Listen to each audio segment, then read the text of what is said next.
Hello,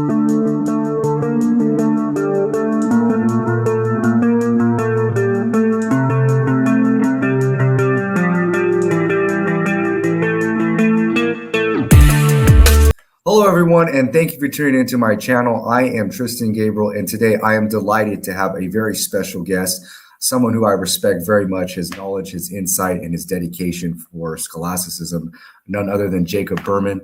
And today we're going to be discussing a very important topic, the authenticity of the Pauline epistles. And I just want to learn something from you, Jacob. I've been a fan of your channel. I've learned from your channel, and anybody here that's listening, you need to subscribe because he's definitely a voice in scholasticism. So thank you so very much, Jacob, for appearing on my podcast. And I would absolutely love for you just to simply have your liberty and just teach me, man, because you're somebody who I definitely highly regard. So thank you for coming on, and your availability and your time. Well, thank you, Tristan. I'm delighted to be here.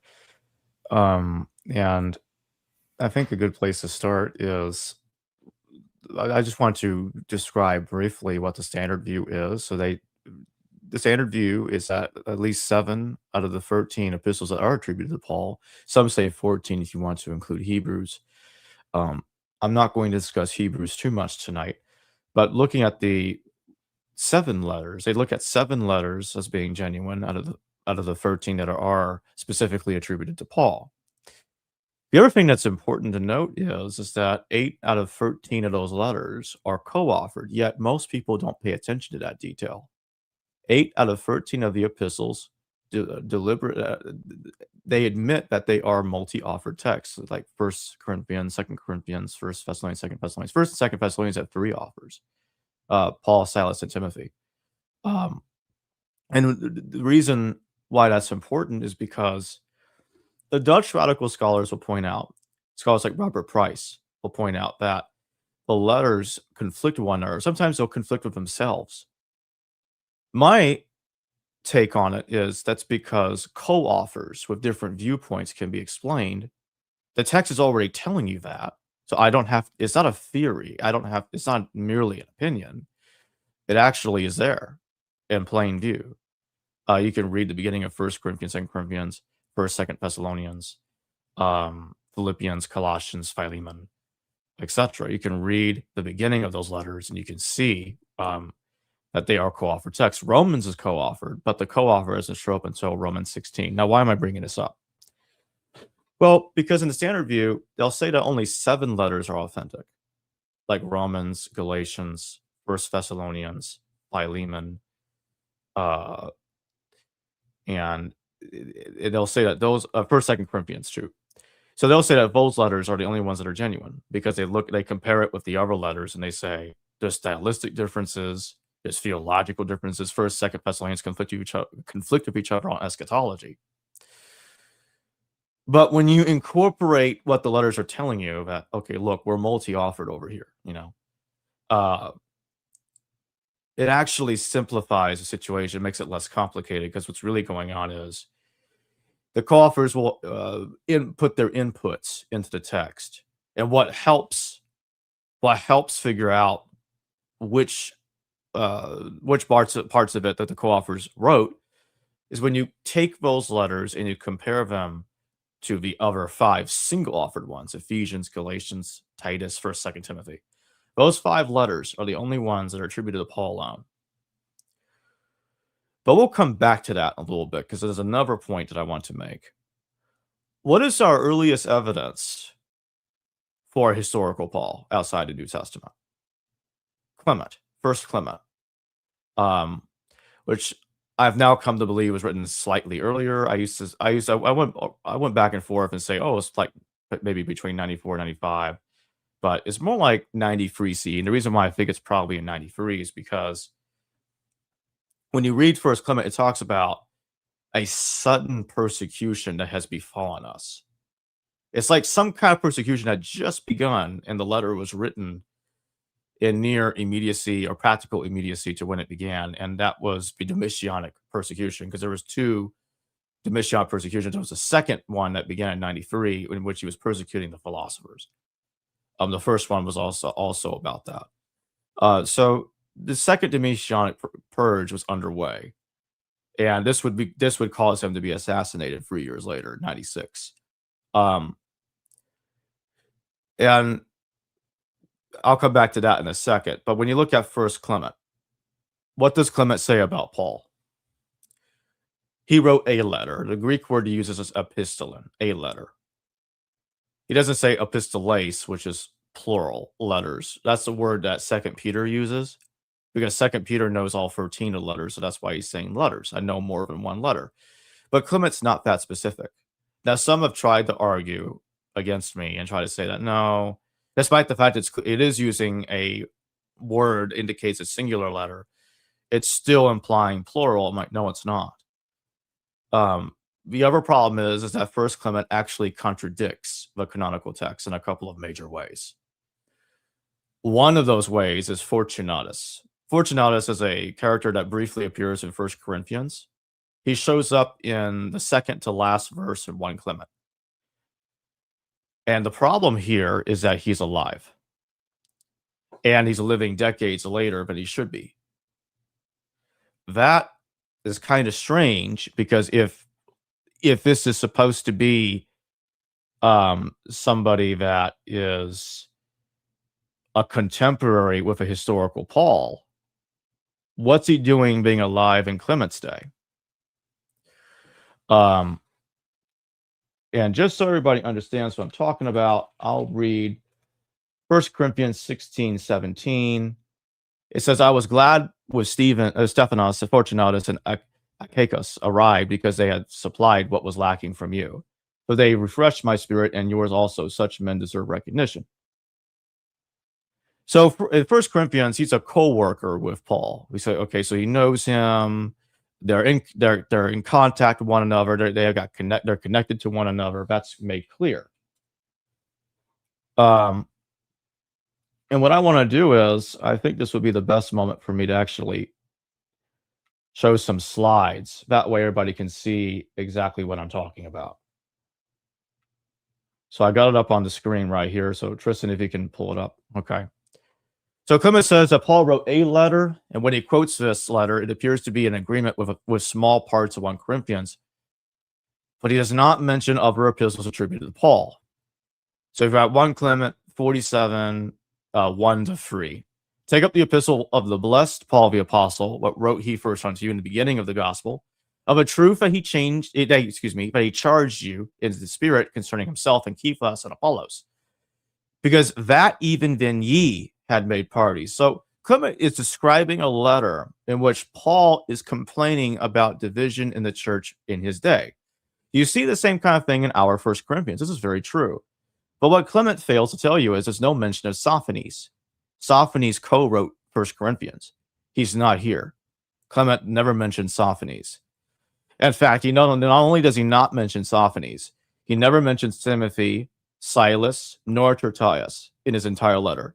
It's almost like he has no idea who they are. I'm not saying he has no idea who they are, but he doesn't connect them to the original historical Paul. So now we got Fortunatus. You remember, I just read that Fortunatus is in 1 Corinthians as an associate with Paul, just to get everybody on board here. 1 Corinthians portrays Fortunatus as a contemporary and a co-worker with Paul. Now, 1 Clement 65:1, that's what I was talking about earlier, contradicts that. It says, now send ye back speedily unto us our messengers Claudius Ephebus and Valerius Bito, together with Fortunatus also in peace and with joy, to the end that they may the more quickly report the peace in concord which is prayed for and earnestly desired by us, that we also may the more speedily rejoice over your good order. Now, what is the problem here? Let's go to the next one. So here I compare the verses on the screen, so y'all can see for yourselves that there's a serious issue here. Who are we to believe? On the right, we have 1 Corinthians portraying Fortunatus as a contemporary and a co-worker with the historical Paul. In 1 Clement, it's the opposite. Fortunatus, the same guy, is living 40, 50 years, 60 years after Paul's day. What is he doing in the 90s? Working with, like, literally being an associate with Clement. It's the same guy, and Clement has no idea that he was a contemporary with Paul. He never mentions this because Clement praises Paul. Paul is his hero. He would have said, Fortunatus knew my hero. He worked with Paul. He never says that. So how does Clement, if he read our First Corinthians, which is the standard view, they claim that Clement read First Corinthians as we have it because he seems to describe part of it, then how did he miss this? That's the point that I'm trying to make here. This is one of the major contradictions that I'm talking about.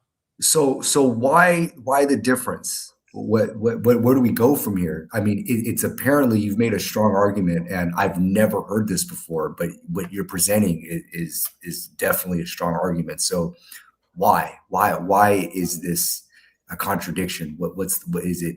Fiction? Is it somebody making stuff up? I mean, what is it? It's a good question. So what's going on here is that Fortunatus is being taken from one Clement.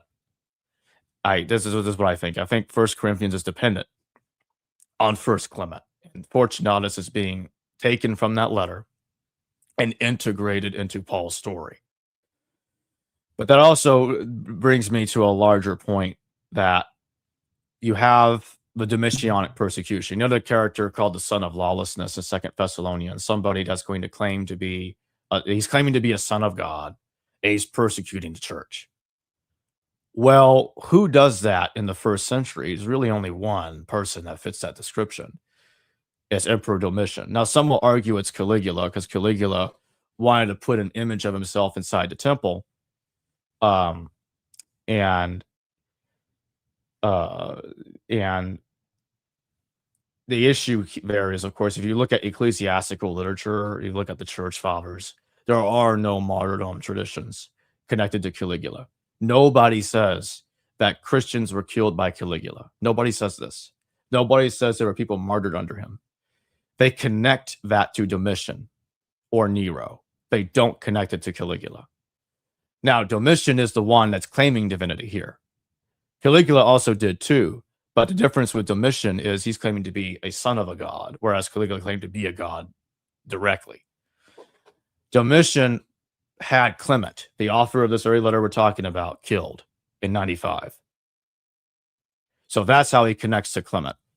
In 95 CE, Titus Flavius Clemens was executed. Now, in much later literature, we're told to believe that Bishop Clement of Rome was a relative of the other Clement, conveniently, and it's Eusebius that comes up with that stuff in the 4th century. Before Eusebius, nobody said that they were two different people, or that Clement died later, as far as I can tell. Eusebius seems to be trying to split them up for some reason, while also admitting that they're connected. The implication is that one of the first bishops of Rome, supposedly, is actually a relative of Caesar's household, of Caesar's family. If you read Cassius Dio says that Clemens was killed because he succumbed to Jewish ways. He actually says that. A major Roman historian says that Titus Flavius Clemens, the consul, was killed for converting to Jewish ways. So what I'll do is I'm gonna pull that down the PowerPoint, and I actually have it in the PowerPoint. Okay, let me go forward then. Here it is, right here. At this time, the road leading from Sinusa to Puteoli was paved with stone, and the same year Domitian slew along with many others Flavius Clemens the consul, although he was a cousin and had to wife Flavia Domitilla, who was also a relative of the emperors. The charge brought against them both was that of atheism, a charge on which many others who drifted into Jewish ways were condemned. Is that interesting? So you have a consul, Titus Flavius Clemens, succumbing to Jewish ways. And notice at the bottom here, where my mouse is, close to the bottom, you have this Epaphroditus, Nero's freedman, being slain. Well, that is all very interesting, because if you look at Philippians, guess who's in Philippians? A Clement and an Epaphroditus. They're both there. So in Philippians, they are mentioned. But that doesn't make sense if this was written in the 50s, 40s, like 30s. But if it's in the 90s, then this connects very nicely. Here's another major contradiction that we have to deal with here. So going back a couple of slides. First Clement chapter 5. But not to dwell upon ancient examples, let us come to the most recent spiritual heroes. And I highlighted Peter and Paul. Those are the ones that he's talking about there. You can tell that he's not claiming to be a contemporary of them. He's claiming to live long after. Yet in Philippians 4:3, it says, "And I entreat thee also, true yokefellow, help those women which labored with me and the gospel with Clement also, and with other my fellow laborers, whose names are in the book of life." Now, hold on. You could probably tell that there's a problem here already. In Philippians, Clement knows Paul. In First Clement, Clement is never met Paul and is living after Paul's death by several decades. So which is it? Is he a co-worker with Paul? Or is he referring to Paul as a distant example? Can't be both. And so the issue here, the implications here, is that in the Paul of the letters is a different person from the one he's talking about. That's the only way this works. Well, let me ask you, what are some sources? What are some critical scholars saying on this? Like, who could we appeal to that has been bringing up similar points that you've presented? Well, there's not many, because again, there's so much. They're so ingrained right now with the standard view that you have 7 letters in the mid-1st century. So there's really not many. There is one scholar I can recommend. A couple scholars I can recommend is Robert Price. He rejects all the letters for different reasons than myself, but he rejects the letters as being genuine.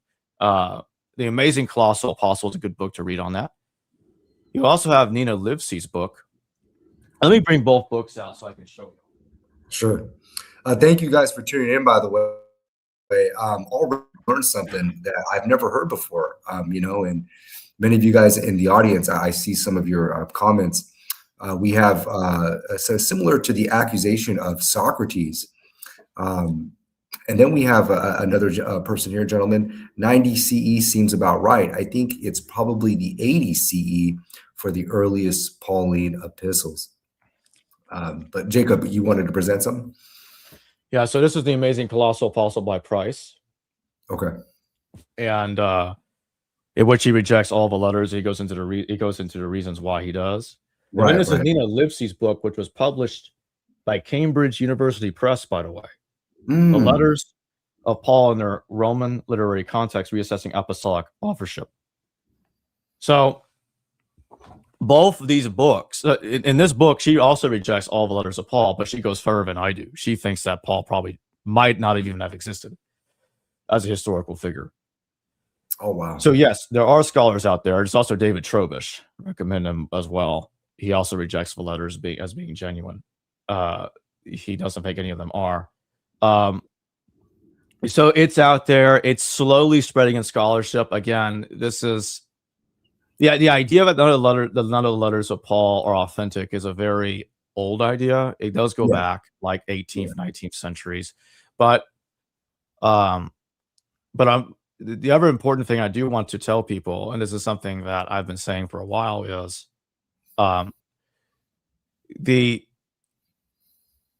you do have people out there that kind of like misuse the argument from authority, and it's a reason why that's taught in college as a fallacy, because when you dig in to scholarship enough, you're going to find all kinds of conflicting viewpoints.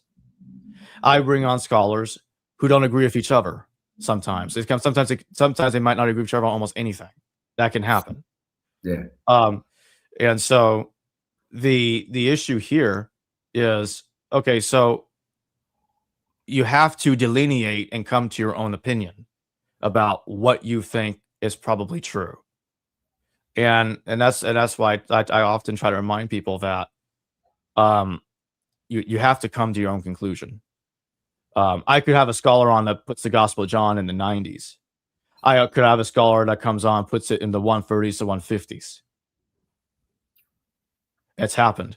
I've had scholars on that think the 4 Gospels know Josephus. I've had scholars on that put almost all the Gospels before Josephus. You see my point?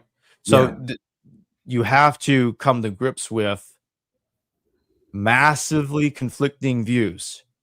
Yeah. That's just the way it is. You have to. That's what this is all about.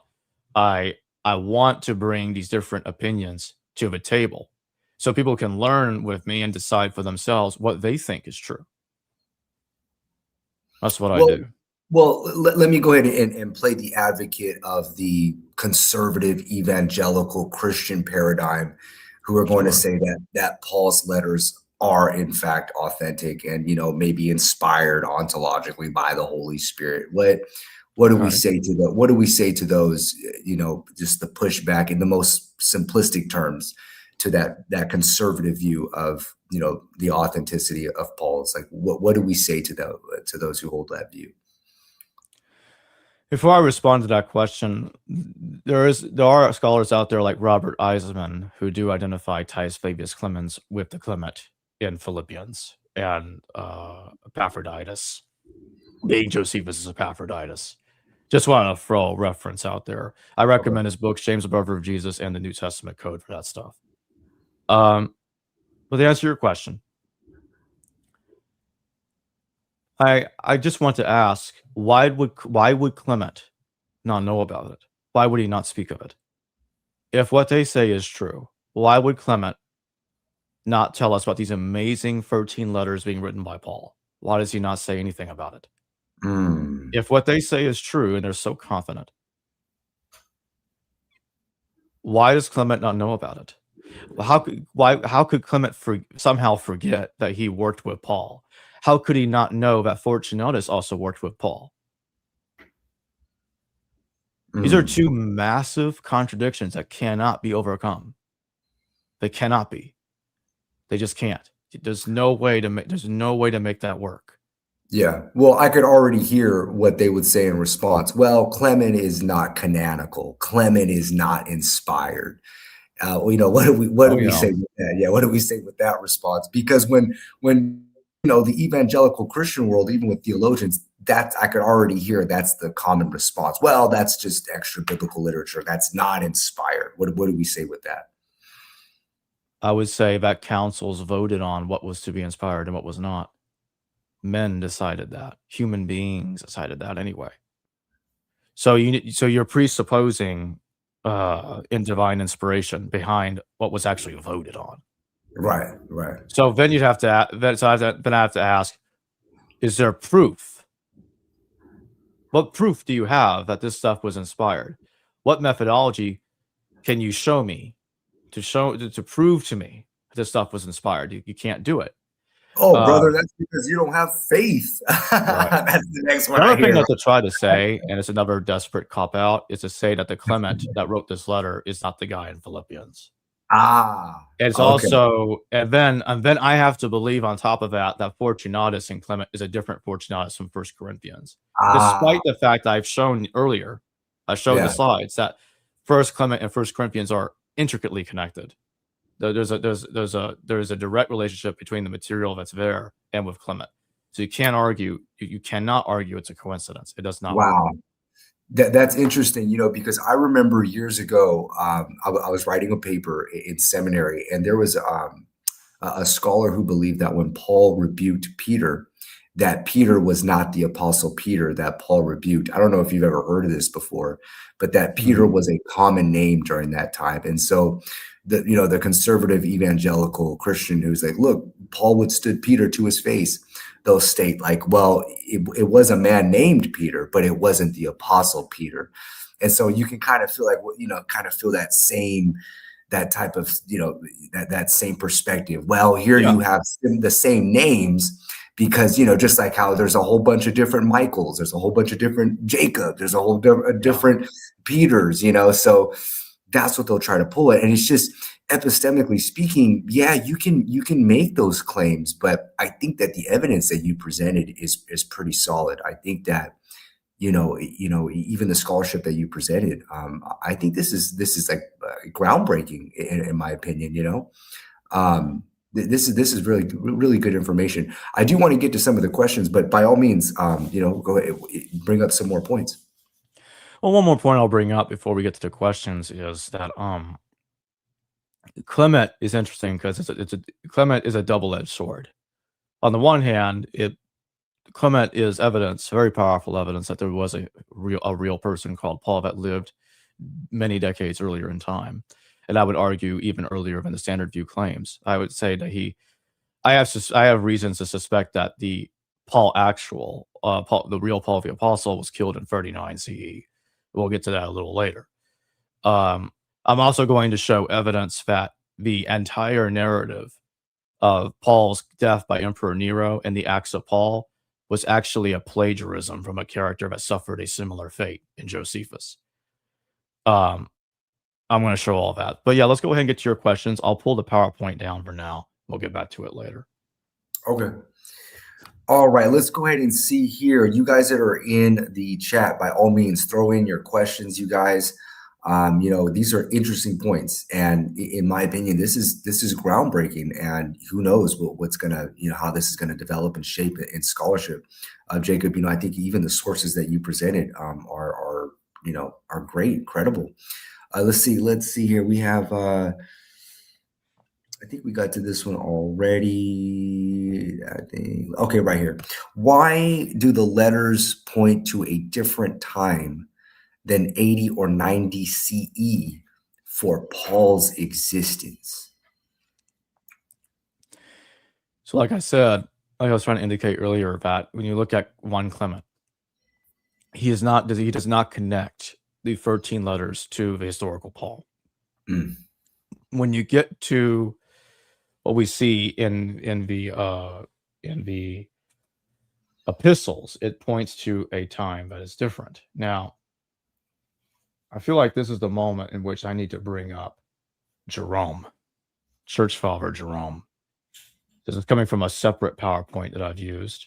Go ahead and pull it up on the screen. I got it ready. All right.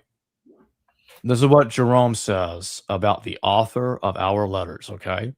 On Famous Men 5:5, Paul, formerly called Saul, an apostle outside of a number of the 12 apostles, was of the tribe of Benjamin and the town of Gischala in Judea. Notice it says that this guy is from the town of Gischala. When this was taken by the Romans, he removed with his parents to Tarsus in Cilicia, sent by them to Jerusalem to study law. He was educated by Gamaliel, a most learned man whom Luke mentions. Now, I want all of you to think about this very carefully here. Do you realize what Jerome just said here? Saul of Gischala's major activities was after the war. He fled with his family from Gischala to Tarsus. When was Gischala taken from the Romans? In the 1st century. 67 CE. Think about that for a second. 67 CE is when that happened. This is already in major violation of the standard view. Now, the other thing that gets even stranger is, how was he taught by Gamaliel after the Jewish war? How does that work? Because the standard view is that, well, Acts talks about Paul was taught by Gamaliel the first in the late 40s, early 50s, because he died at 52 CE, so it couldn't be any later than that. Oh, but if you look it up, there was another Gamaliel, Tristian. Gamaliel II put in power the Sanhedrin in the year 80. That's what this is. That's what is being discussed here. Now, when we go to the next thing, and is Jerome's commentary on Philemon, excuse me. Jerome connects Epaphras as being the origin of how he knows about this. So he got this information from Epaphras, aka Epaphroditus. He says here, we have received the following story about this Epaphras, Paul's fellow prisoner. And he kind of repeats what he said before in On Famous Men about Gischala, Tarsus, Jews were dispersed into the world, etc. He's a little bit more descriptive in some ways. Jews were dispersed into the world. That's what happened about the time of Saul of Gischala's ministry having begun. Again, this is not the same Paul that Clement's talking about. This is a very different person. And he's living after the war. He lives past Nero. He outlives Nero. And notice that by implication, Jerome is connecting this man to the authorship of the letters. He kind of knows that. He doesn't really know what to make of it either. Notice here, but he kind of tries to push it to the side. Like, oh, this is something that I heard about Epaphras. This is a story that was passed down. Because the reason why he's doing that is because Jerome states elsewhere in his writings that Paul was killed at the hands of Nero. So he knows that this is contradicting what he's saying in his major writings. There's a New Testament scholar named Charles Travers Wood. I think he lived in the early 20th century, late 19th century. I can't remember, but somewhere around there. It's going to be in my paper, my forthcoming paper. Charles Travers Wood talked about this. He didn't know what to make of it. He put it in the footnote in his book. He footnoted this and moved on, left it alone. So there is an awareness that there is a problem there's a serious problem with what Jerome is talking about here, because it completely contradicts the standard view. Epaphroditus seems to have written a document that's lost, that has some similarities to Acts. It has overlaps to Acts. And it's from that text that Jerome is getting his information from. And so this person, to answer Storytime Jesus' question, to finish my answer, Jerome, Saul of Gischala, I believe, is the author of our letters. He's the one calling himself Paul in the epistles, and he's working with the co-authors in the 90s. This guy is the one I think is behind our letters. This makes sense with 1 Thessalonians 2:13-16. Let me see here. 2:16, you said? Yeah, I got it in the document. I'm just going to pull it down and switch to slide 27, and then I'll put it back up on the screen. Okay.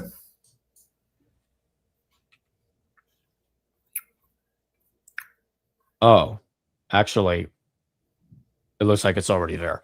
All right, so I'll read both. There's a reference in 1 Thessalonians, another one in 1 Corinthians. Both of these are very important.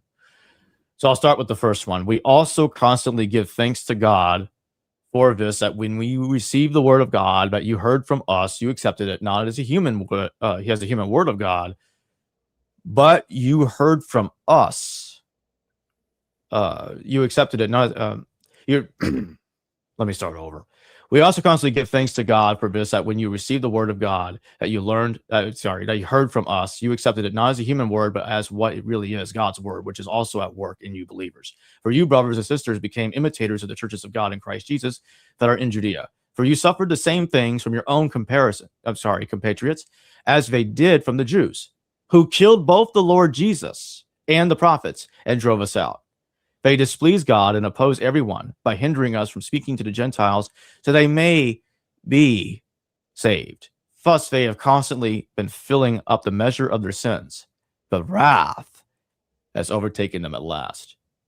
But what wrath could that possibly be? Oh, I wonder. 70 CE? The utter destruction of the temple and all of Judea? Some scholars recognize that this is the case. So Tristian, how do they deal with that? I criticize this in my paper. Oh, it's an interpolation. No. Show me the manuscript evidence to prove it's an interpolation, then I'll believe. Until then, I'm going to assume it was always there. Okay. Yeah. We can't get rid of something because we don't like it. I think my audience has known for a while now that that's my view. I do not like hypothetical interpolations at all. Sure. As much as I don't like hypothetical documents that you can't prove exist. 1 Corinthians 3:15-16. If the work is burned up, the builder will suffer loss. The builder will be saved, but only as through fire. Do you not know that you are God's temple and that God's Spirit dwells in you? That is an argument that could only work after the temple was destroyed. What's being argued here is that we don't need a building for God. It is outdated. Your body, your mind is the temple. It's a spirit that dwells in you. You don't need a building. So 1 Corinthians lines up with 1 Thessalonians perfectly. The wrath has already come. And if you read ecclesiastical literature on this, the destruction of the temple is the wrath of God. Now, usually they'll usually connect it to the death of Jesus. Origen talks about it in relation to the destruction of James when he's quoting Josephus and also misremembering part of what Josephus had said about James's death and the relationship to the war, because Josephus never says that James's death was connected to the war. That's where Origen screws up. But Origen said it should be because of Jesus' death that the war happened, not James. He was a little upset by something he misremembered anyway. But he was also upset, probably I think more so because Josephus did not accept Jesus in the present tense as the Christ, because in the Greek, Josephus uses the word in, was, whereas Origen like, no, you should have used estin. That means is. You should have used estin. Jesu estin Christo. Jesus is Christ. Not was. So that kind of pissed him off.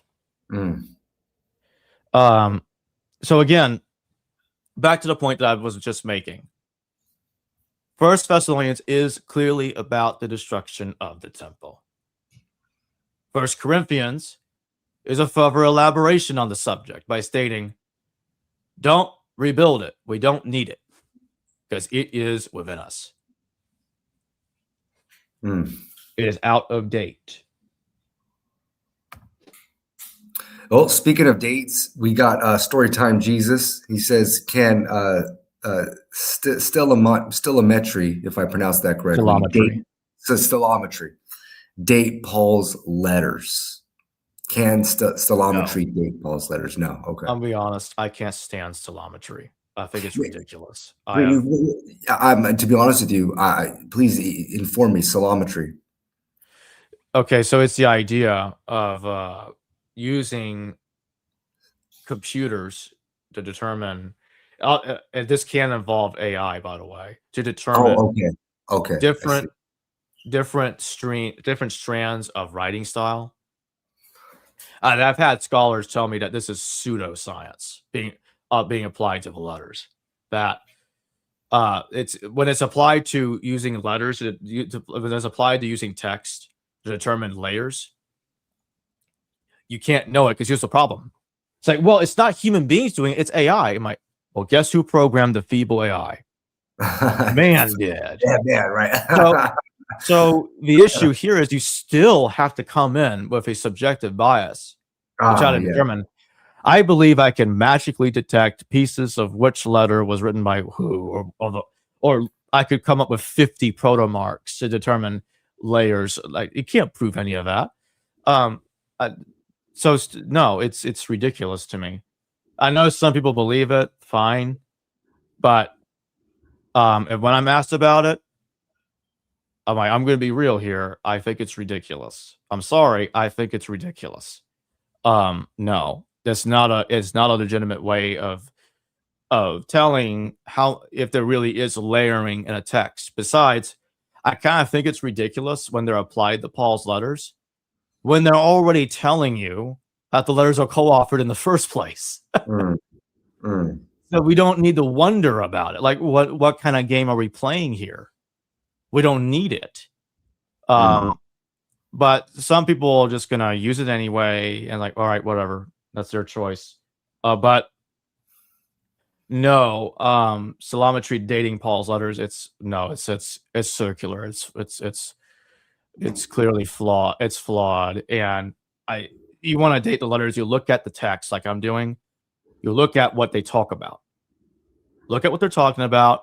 Compare it to history to determine when they were written. That's what I'm doing here. Like 1 Thessalonians 2:13-16 refers to the destruction of the temple. 1 Corinthians 3:15-16 is discussing a post-temple world. They both are. So that's my point. Gotcha.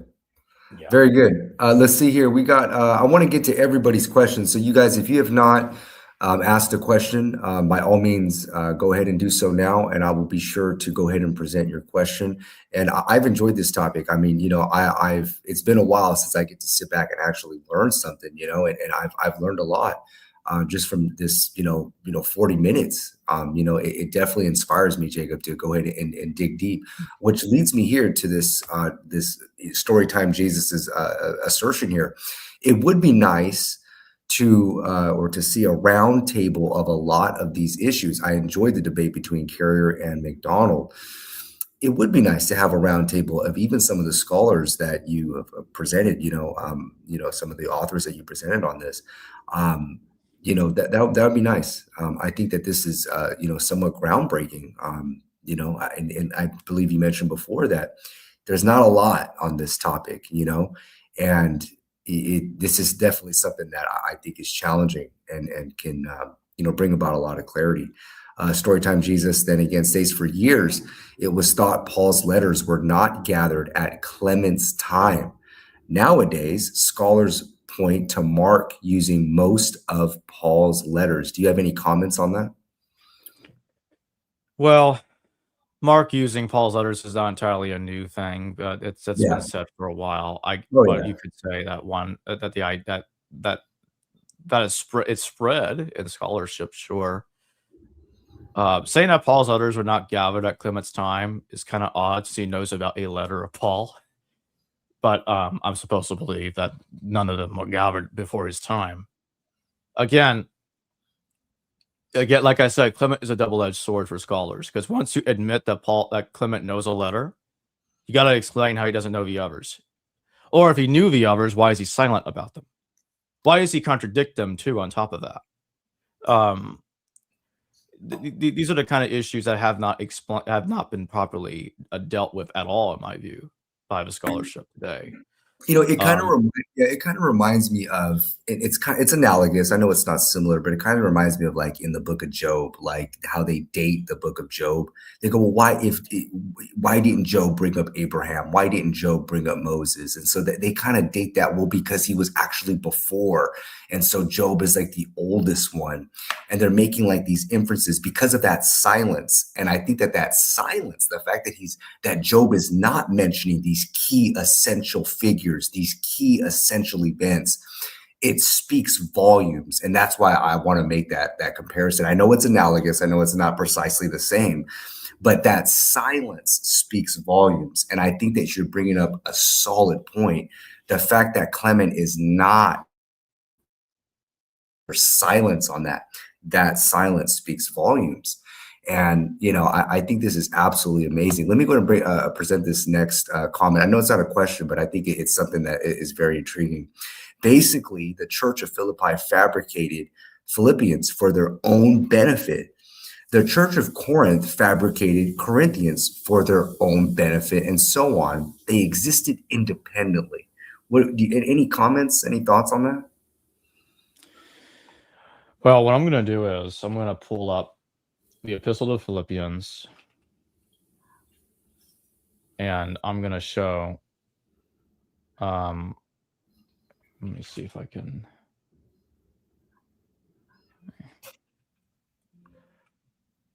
Okay, good. While you pull that up, here's more. Each church had... I'm ready to share it. Okay.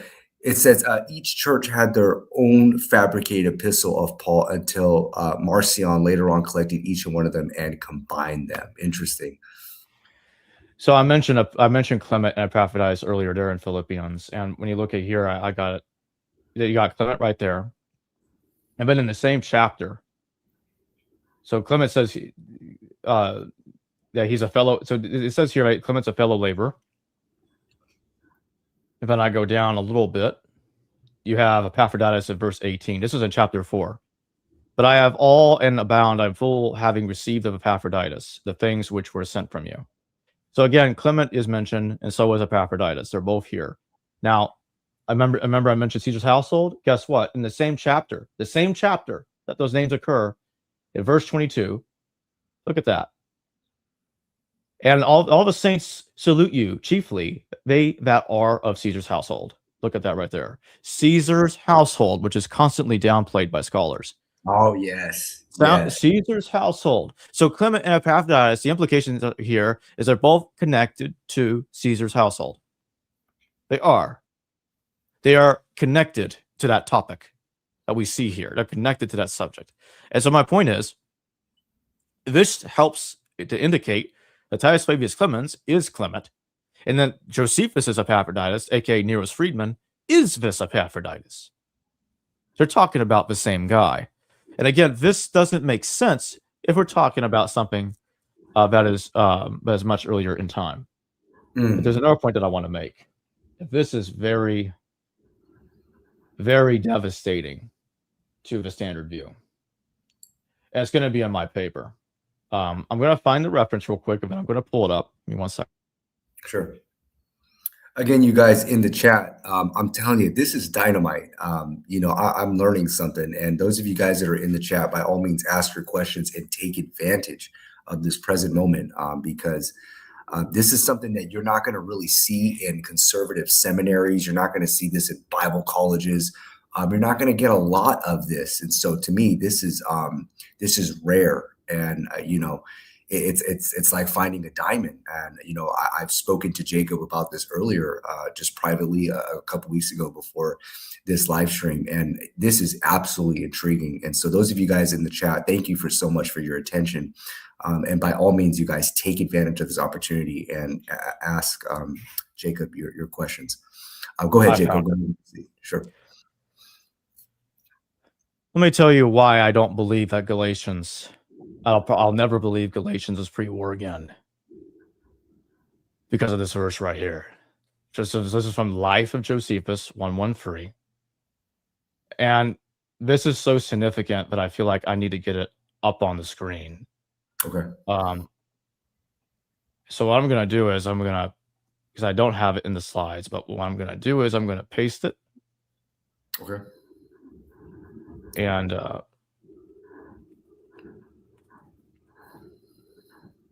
there, it's ready to go. Did you put it in the comment section or okay? It's about to be up on the screen now. Okay, perfect. This is what Josephus says happened to adults, or can happen to adults, and before the destruction of the Second Temple. And when the Jews would force them to be circumcised if they would stay among them, I would not permit them to have any force put upon them, but said to them, everyone ought to worship God according to his own inclinations, and not to be constrained by force, and that these men who had fled to us for protection ought not to be so treated as to repent of their coming hither.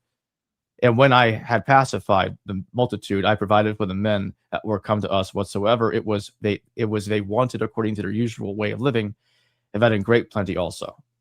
Now I want you to think about that, what's being discussed here.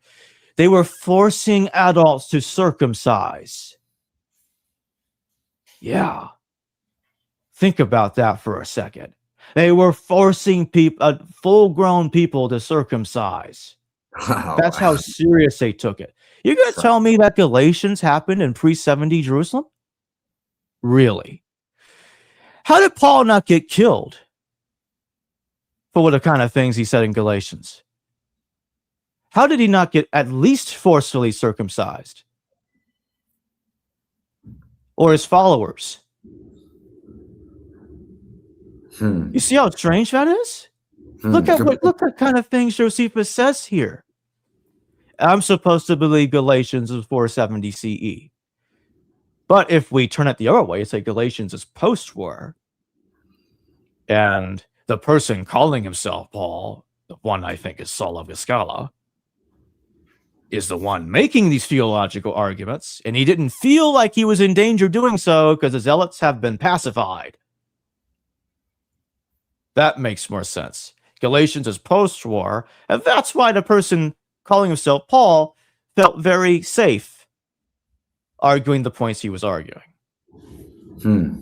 If we put it before the war, what Josephus says here has got to apply, and it doesn't. Why not?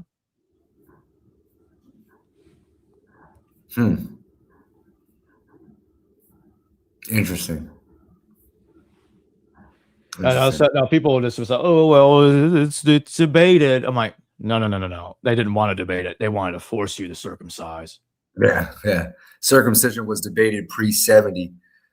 Josephus shows where Jews wanted to be, and to my understanding, Timothy was also circumcised as an adult as well. I mean, it was Paul who was, telling him to do that so that he wouldn't offend the Jews.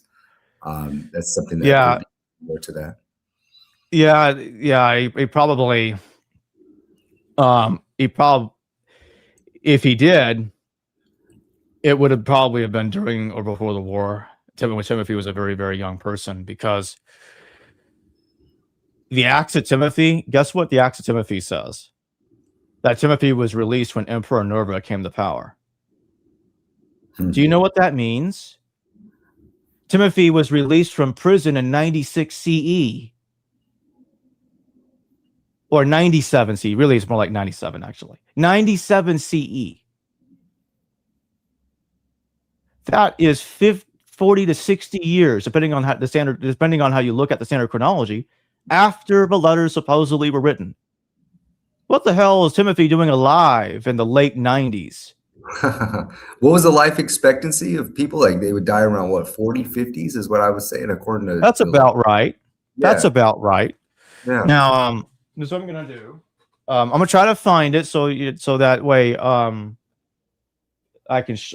I don't know if I have the slide for the Acts of Timothy, but I'm going to try to see if I do.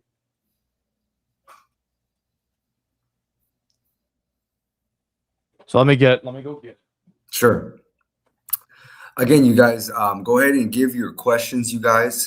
Give your comments. I appreciate your guys' attention. Very interesting audience, you guys. If you're new to my channel, by all means, you could reach out to me if you would like to, have live discussions on these issues. You are obviously very passionate, very dedicated towards these topics. We have 72 people watching, and by all means, you guys, utilize my platform if you would like to let your voice be heard on these topics, because these topics are important. And I think that Jacob is bringing something that's absolutely groundbreaking. In all my years in Bible college and seminary, growing up in church, these topics do not get discussed. And even if, you're taking the critical scholarship worldview, these topics right here, these details, even the verses of scripture that Jacob has presented, it's these topics you're not going to hear on a pulpit. You're not going to really hear very much on, but they're extremely important. I found it. Perfect. And who knows how this is going to shape and develop as the decades go by. By all means, Jacob, proceed. When Emperor Domitian's life came to an end, Nerva received imperial power and recalled the most divine apostle and evangelist John from exile. He returned and took up his seat in this radiant metropolis of the Ephesians. And when he discovered that the most holy Timothy had completed his life in the manner previously mentioned, he took up the place of honor on the apostolic throne. Through those who were found at the time to be chief priests, he endured and managed his office until the reign of Trajan. So that's from the 4th century Acts of Timothy saying this to you. So we have Timothy living in the 90s. I want people to really think about that. What the hell is he doing alive in the 90s? Being released under Emperor Nerva? Oh, and John is there too. What's he doing there? How about Hebrews 13? Y'all will love what Hebrews 13 says. It's small, so I'll just read it. It's really not worth putting it inside. Here. You should know that our brother Timothy has been released, with whom I shall see if he comes. That's Hebrews 13:23. It's talking about the same thing in the Acts of Timothy. Released from prison, because Timothy was in prison with Paul in Colossians, Philippians, and Philemon, the prison letters. He got released. Now, that doesn't make sense under Nero.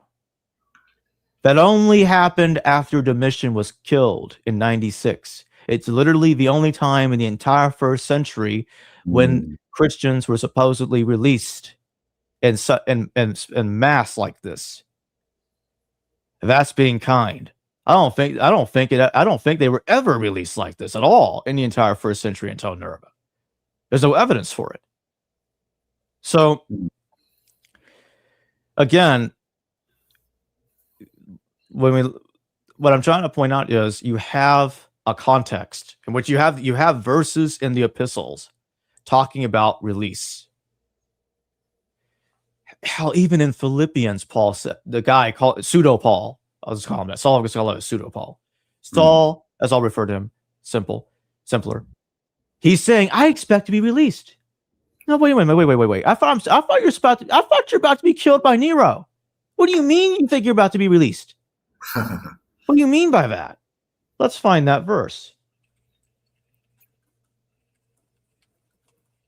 Just take me a second. Sure. That's in Philippians 1:25-26. We'll just revise standard version. I've been going through different versions tonight, but whatever. Sure.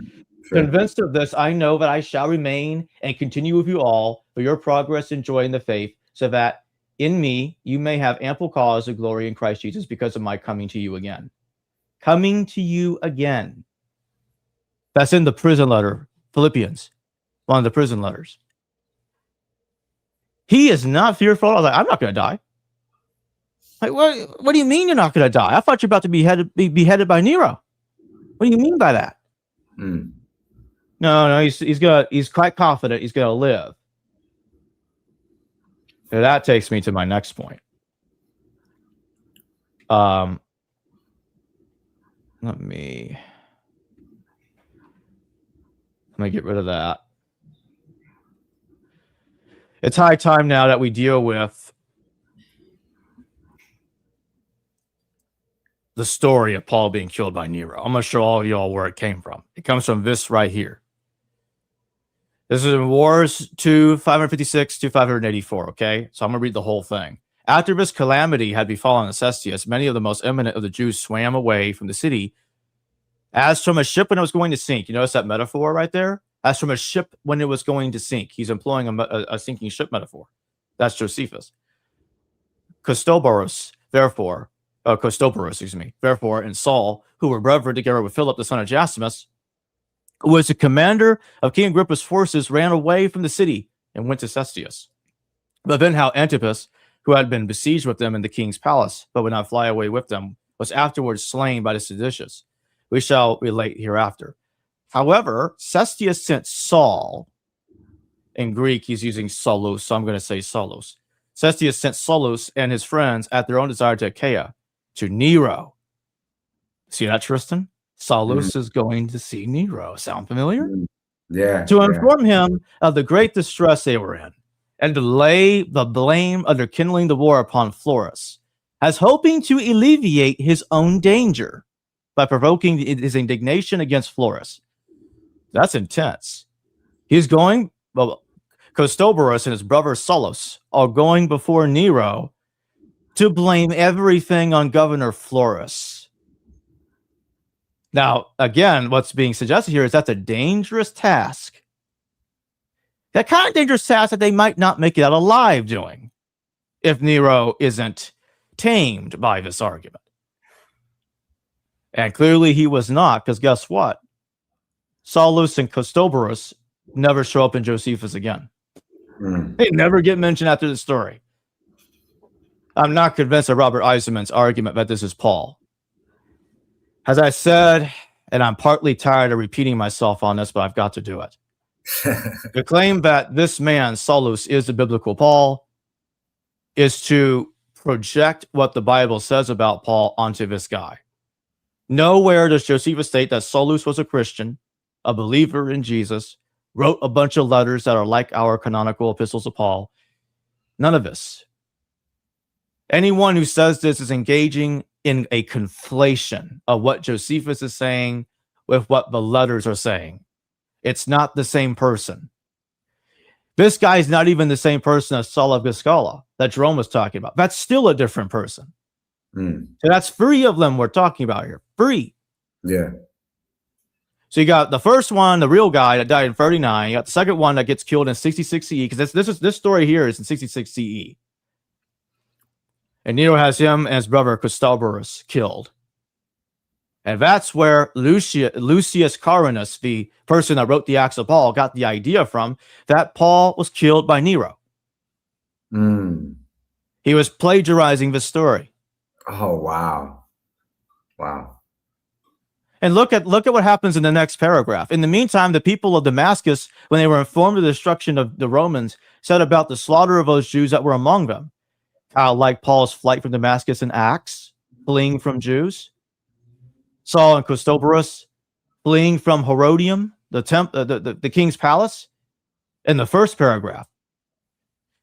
That takes me to another point. You see, in 2 Corinthians 11, you have this ridiculous story of Paul fleeing from King Aretas. He gets lowered from a basket. Well, there's a problem with that. King Aretas IV never controlled Damascus. In fact, Tristian, this is such a big problem that even standard scholars are trying to explain that. They admit it's a problem. Standard scholars don't know what to do about that. So, well, all we got to go on in 2 Corinthians, Josephus ever says Aretas controlled Damascus. Well, guess who controlled Damascus? King Aretas III in the 70s BCE, 100 years earlier in time. Wow. What is he doing? Time traveling? Back to the future? Or I should say back to the Paul. Or maybe back to the Christ, whatever. So this doesn't work. Okay? Acts, our Acts, canonical Acts, before the ridiculous Acts of Paul, in which Paul gets beheaded and somehow gets his head reattached and rises from the dead. It basically says that. He appeared alive again. Well, I don't know. His head got reattached, I guess. Ridiculous. And guess who shows up in that story? Cestus, a Roman centurion. Like Cestius, the commander. The same guy. So Acts is also plagiarizing Josephus to correct 2 Corinthians on an error. So, okay, so here's what I'm going to do. King Aretas IV never controlled Damascus, so I'm going to claim that Paul fled from Jews by plagiarizing a guy with a similar name to him from Josephus right there. So Acts plagiarizes Josephus to correct an error by 2 Corinthians. That's why he flees from Jews in Acts, and Aretas never shows up there. Because the author of Acts knew that this was wrong. Now, some apologists will try to say no, he did both. No, come on, that's ridiculous. So you're going to tell me that Paul was lowered from a basket 2 times, 30 years apart? Seriously? You're going to tell me that with a straight face? So no, Acts is doing that to correct the blunder of 2 Corinthians. Here's the problem. If you admit 2 Corinthians is wrong about King Aretas controlling Damascus, well, that probably means Paul didn't write 2 Corinthians. Can't have that. We got to make it right. No. 2 Corinthians is wrong, and there's no getting around it. And Acts had to plagiarize and conflate him with another person to correct it, as I've just shown. The martyrdom under Nero is not real. It's a lie. It is a conflation of a different man from Josephus. Wow. It did not actually happen to Paul. It is an absolute fabrication in the mid-late 2nd century. Okay? There's just no getting around it. Let's see here. And again, how does he die? How does the real Paul die? Let's read this whole thing. There was Peter, who by the reason of unrighteous jealousy endured not one, but many labors, and thus having borne his testimony, went to his appointed place of glory. By reason of jealousy and strife, Paul, by his example, pointed out the prize of patient endurance. After that he had been 7 times in bonds. 7 imprisonments? That's a bit more than the New Testament talks about. Where did that come from? He didn't get that from our letters. Had been driven into exile, had been stoned, had preached in the east and in the west. He won the noble renown, which was the reward of his faith, having taught righteousness unto the whole world, having reached the farthest bounds of the west. And when he had borne his testimony before the rulers, so he departed from the world, went to the holy place, having been found a notable pattern of endurance, of patient endurance. Now let's talk about that for a second. Let's just think about that. There's 2 Christian scholars, okay? Oscar Coleman and David L. Eastman. And guess what they say? Paul was killed by believers. You know why they say that, Tristan? Because of what I just read right there. Peter and Paul were the subjects of unrighteous jealousy and envy. That is a totally different death than the fictive story of his death at the hands of Nero that we're told in the 2nd century. Envious men killed him, not Romans. And he was killed in the furthest west of the empire. That's Hispania. In Romans 15, we're told that Paul plans to go to Hispania, not that he made it. According to Clement, he did make it there. And that's where he was killed. Now, some will argue that 1 Clement, how do I know it's authentic? Here's the thing. Who in their right mind in the 2nd century would fabricate something like this? A letter that is so ignorant of the New Testament, contradicts the New Testament. You know what else 1 Clement doesn't talk about, Tristan? This will blow your mind. Paul's vision. Clement doesn't know about Paul's vision. Never talks about it. How could you leave something like that out? Paul's vision, his famous vision of Jesus' spiritual appearance to him, that's not there. Not a hint of it. Wow. There's a New Testament scholar who does not agree with what I'm saying. He's a Pauline scholar named Frank Hughes. He wrote a book with the late Bob Jewett, and it's a very good book on the Corinthian correspondence. It's a very interesting book. Frank wonders why Clement doesn't talk about 2 Corinthians. There's no hint that Clement knew 2 Corinthians. It's very strange because I believe he told me that Clement, if I remember what he said to me correctly, that Clement should have used it. It would have helped his arguments. He doesn't do it. No hint of his knowledge of 2 Corinthians. Wow. These are great points. And you know what? I wish that we had some, evangelical scholars here to, give some pushbacks and you can come back and, correct them and, change their viewpoints, because this is like bomb dropping. We have somebody here in the chat. I thought this was an interesting question. How does N.T. Wright, like, for example, if you were to be talking to N.T. Wright, I wonder what he would say in response to this. How does N.T. Wright account for the Pauline corpus following the 4 canonical gospels? Does he state that Paul was written in C90? Now, this may be, not trying to deviate what you were just stating. Did you just go here? My camera turned itself off for some stupid reason. My camera does the same thing, I don't know why. It's so I try to do some research on that too, and I guess it just does it. You let me know when you find the answer on that. There we go. I will. That's something I got to research. Yeah. So how does N.T. Wright account for the? And I'm not trying to deviate from what you were stating, but I do want to, honor those who have, asked the questions in the comment section. But if you want to give just a brief synopsis on this, how does N.T. Wright account for the Pauline corpus following the 4 canonical gospels? Does he state that Paul was written? No, he does not say that. N.T. Wright has a very standard view of the dating of the text. He goes with the standard view. Okay. And he's a believer. He's a Christian. if I remember correctly. So, yeah, it's he follows a very conservative like view of the dating of these texts. So no, he would absolutely oppose what I'm saying. He would not agree with anything that I'm saying. Oh yeah. I mean, rightfully so, because if he did agree with what you were saying, you'd probably lose a massive following. It's To say the amazing. least. Yeah, to say the least, exactly. And it's very unfortunate, especially those in the evangelical world or those who in the conservative view of the datings, because I think that a lot of Christian adherents, when we get involved in the datings, they want to downplay those datings, and the datings mean a lot, especially if you're taking an honest, logical approach to this.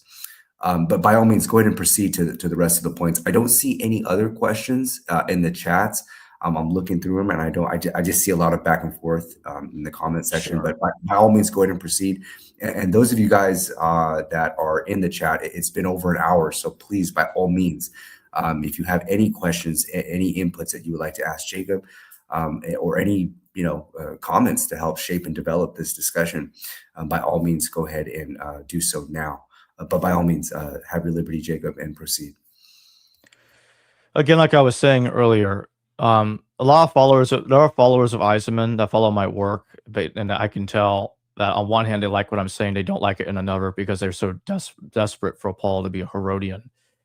I used to be like that. Okay, I changed my mind.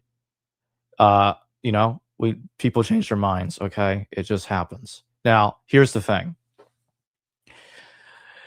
The canonical text does try to portray Paul as a Herodian. This is true. Romans 16 does say Paul is a Herodian. But you know why? Because they were plagiarizing Solus from Josephus, who was a Herodian. I just read from that. Elsewhere, Josephus states that Solus was a kinsman of Herod Agrippa. Yes, the Solus that was killed by Nero was a Herodian. So that's where the idea that Paul is a Herodian comes from.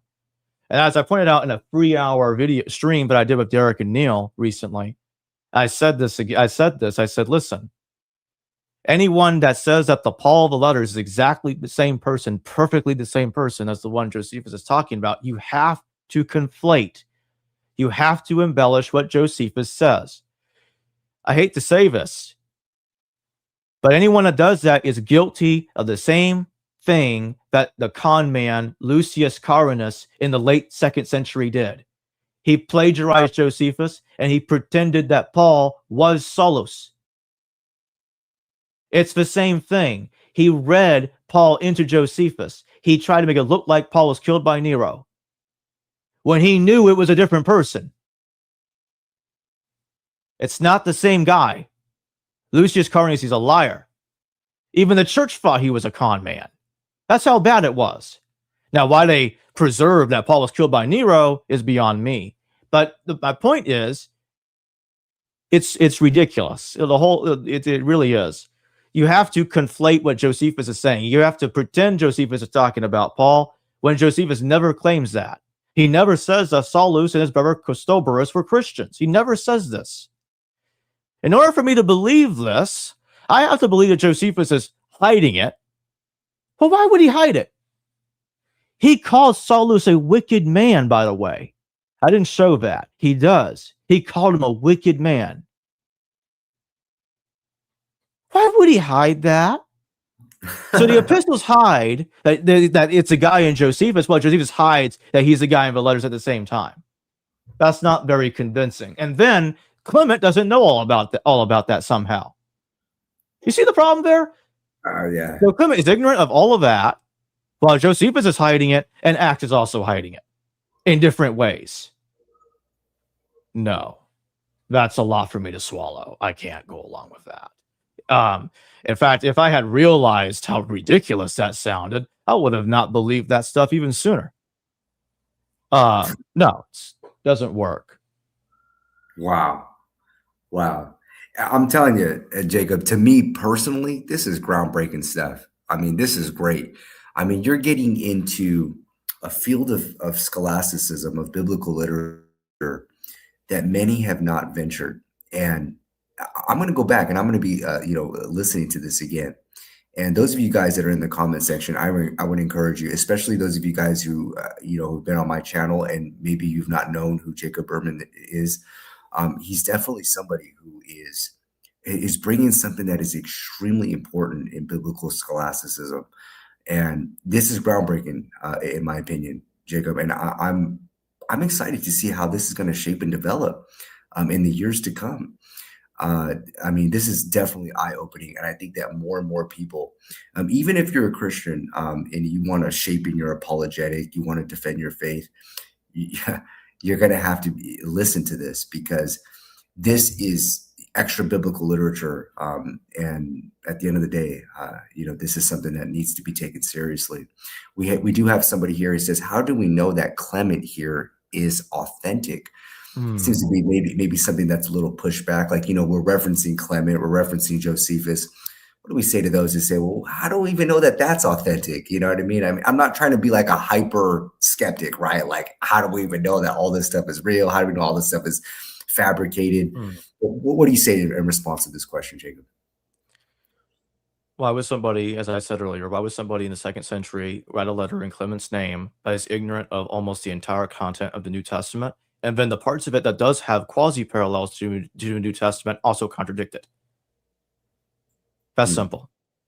You have a small letter that, on the one hand, proves that there was a historical Paul, but on the other hand, massively contradicts the New Testament, as I've shown the evidence of earlier. And I don't buy that that 1 Clement is somehow evidence of apostolic succession. You know what? If 1 Clement's a forgery, I got a riddle that people claiming that view will not be able to answer. Then why does it not say that it was offered by Bishop Clement of Rome? Yes, that's right. Did it ever occur to you that the letter never called him bishop, even though it's written by him? Riddle that for me. Seriously, it never says it never says he's a bishop. It's weird. Why would you write that and then forget I'm Bishop of Rome? Right. He just had, I don't know, he just forgot totally one night. Right. I'm not a bishop. Come on. And you would think if he was the bishop, he would assert that to establish his authority by what he's writing and the assertions that he's writing. Very good point, by the way. Thank you. Let me read the beginning of the letter. The church of God, which sojourneth in Rome, to the church of God, which sojourneth in Corinth, to them which are called and sanctified by the will of God, through our Lord Jesus Christ. Grace to you and peace from Almighty God through Jesus Christ be multiplied. Yeah, he doesn't say nothing about being bishop anywhere in that statement. Never does throughout the entire letter. Wow. So if this is a fabrication and forgery in the 2nd century after the ideas about Clement have developed, then why would they leave that out? That doesn't make any sense. Why would Clement refer to 1 Corinthians in the most vague way possible? Okay. And not mention Sophanes, the co-author. And then 1 Corinthians, by the way, mentions Paul's vision in a less detailed way than 2 Corinthians does. But why did Clement skip over that and not talk about it? Oh, Paul got a vision too. No, he doesn't. So if he had 1 Corinthians, why would he leave that out? What he had was another letter that we don't have that has some parallels with 1 Corinthians. That's what he's got. We don't got it. It's probably a very small letter, and we just don't have it. He doesn't even really quote it. He describes some of its content. He just described it. He doesn't really quote it. We just don't got it. We don't have it. This one letter by the real man, the real Paul, we just don't got it. We can barely get a glimpse of it, thanks to Clement of Rome, or we would know nothing of it. That's it. Wow. By the way, one more thing I'll say is Clement not calling himself bishop lines up with Philippians not calling Clement bishop either. Just going to throw that out there. Wow. Here's a comment that I saw, kind of controversial, pretty interesting.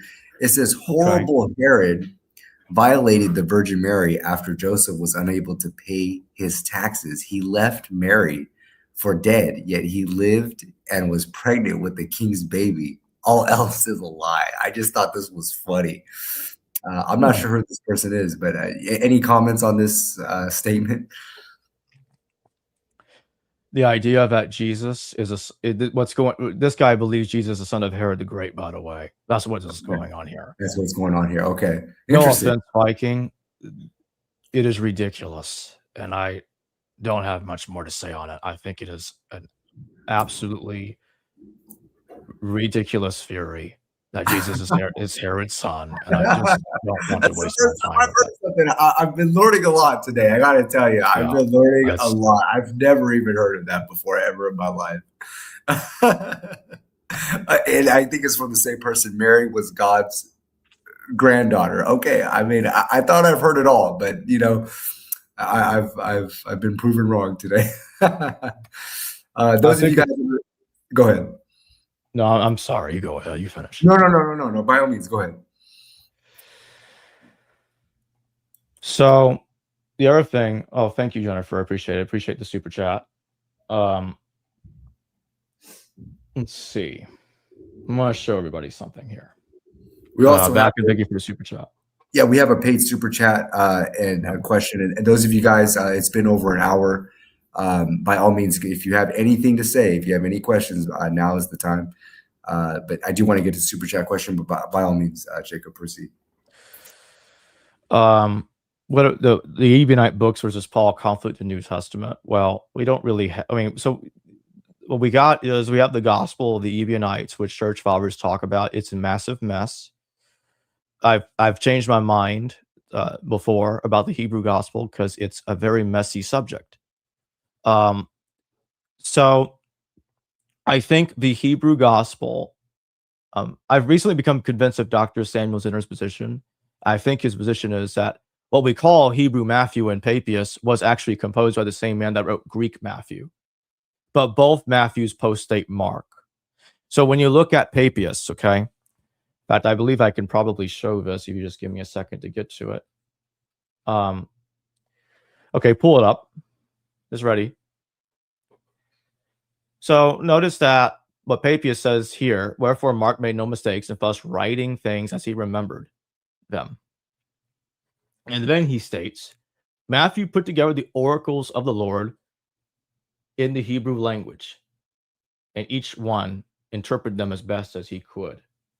Now I'm going to read what was stated in between. This is Papias' description of Mark. For of one thing, he took a special care not to omit anything he had heard and not to put anything fictitious into the statements.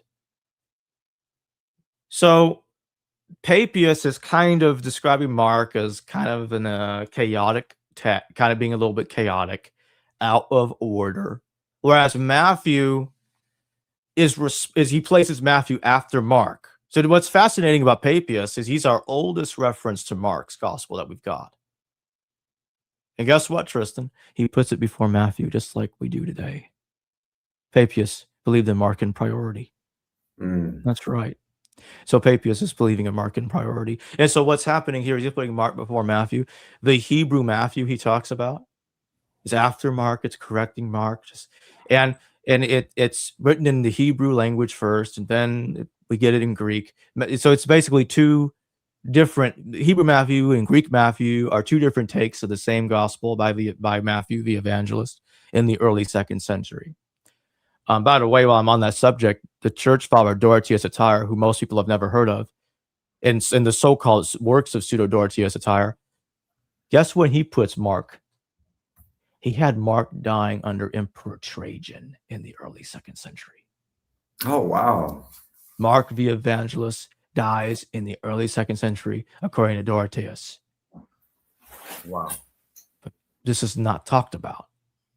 Yes, there is evidence in ecclesiastical literature that there was a belief that the Gospels are later in time, much later in time, and the Standard View places them. You have to dig through it, but it's there. Yeah, it's there. But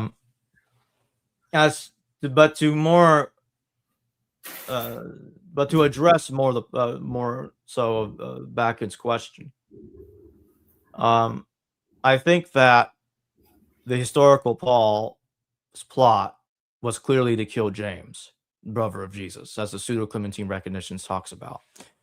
And I have to show that to properly adjust your super chat, even though I know you asked about that in a non-super chat. The slides I'm going to show here, okay.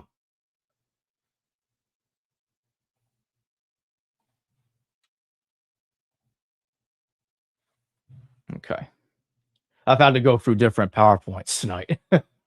I was saved on my computer. Okay. There was a second Clement of Rome. That's right. If we look at the Shepherd of Hermas as a 2nd century text, it says, "Those shall therefore write 2 little books, and shall send one to Clement, and one to Grapti. So Clement shall send to the foreign cities, for this is his duty. While Grapti shall instruct the widows and the orphans, but those shall read the book to this city, along with the elders that preside over the church." Why is this important? Because it establishes that there's another Clement that is alive in the mid-2nd century. Why? Because in the Moratorian fragment, guess who Hermas is the brother of? Bishop Pius of Rome. Yes, in the 140 CE, that same Pius of Rome who excommunicated Marcion, the famous heretic, so-called heretic that was excommunicated from the church in 144 CE, Tristan. So Hermas is this dude's brother. And Clement is sending to foreign cities, kind of like the traveling Clement you see in the recognitions. So this is another Clement in the 2nd century. So what's gone unnoticed is that the so-called Pseudo-Clementine literature was really just written by a different Clement. There's a different guy.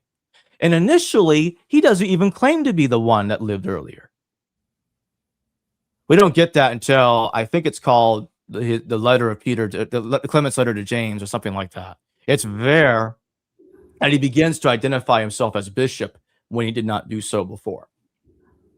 But beforehand, he didn't claim that at all. In Origen's Philokalia, it says, "And Clement of Rome, in his argument with his father at Laodicea, has some comments on the question before us.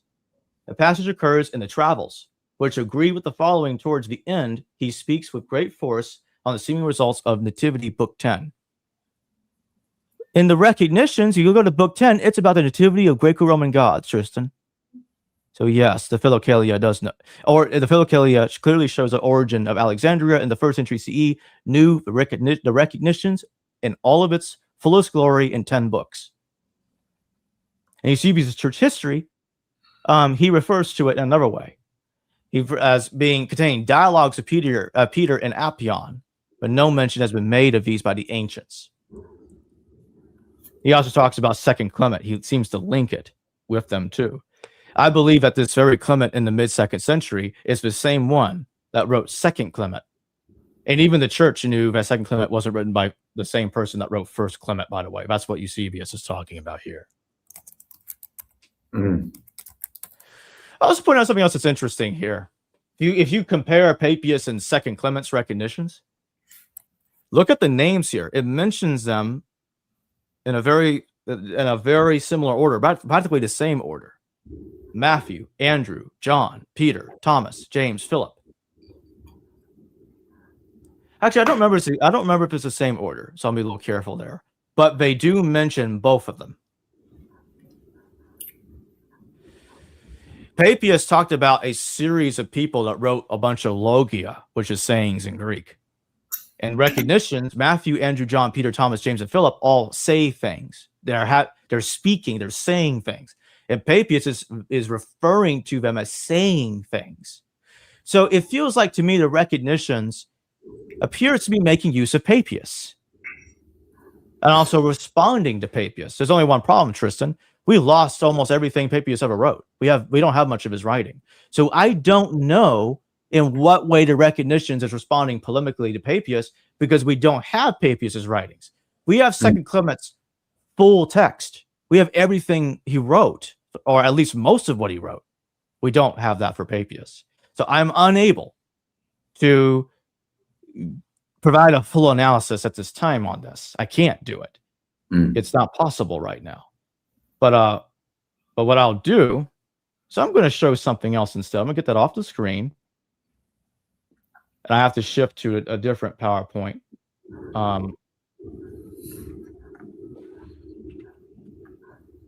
And this will be the best way I can respond to the super chat, because I know it's long-winded. All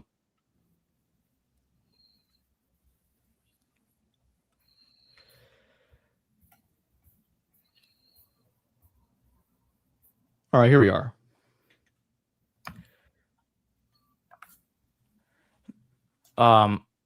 If you could take the super chat off the screen, because it's blocking part of the words. Sure, absolutely. But, yeah. All right, thanks. So, yeah, of course. Well, I'm not going to read all of this, but what I'm going to show is the top.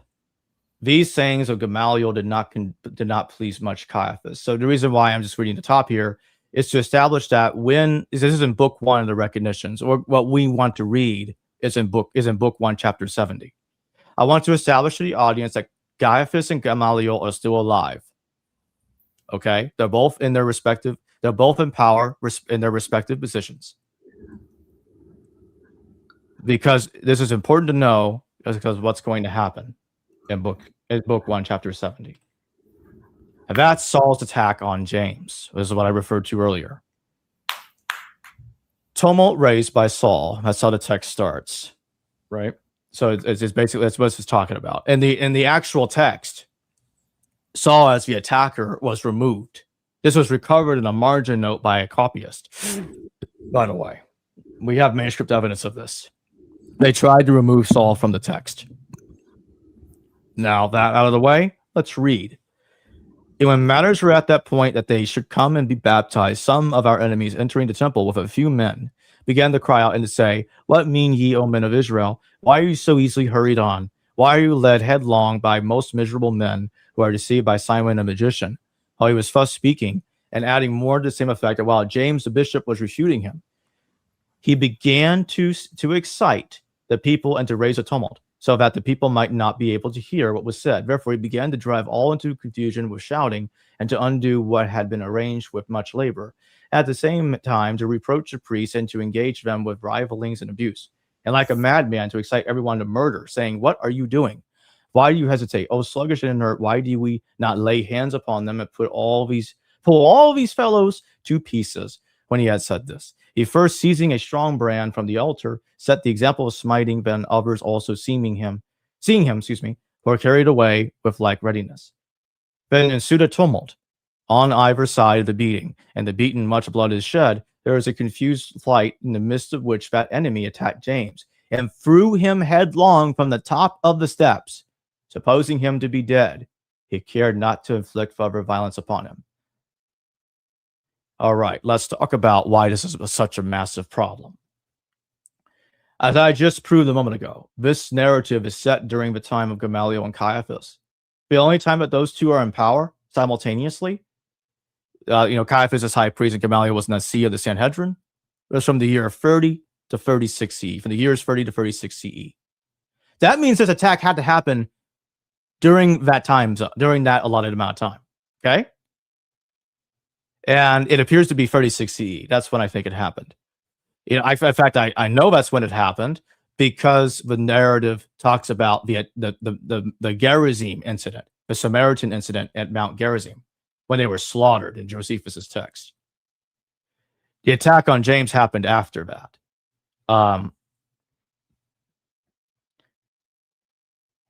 Let's see here.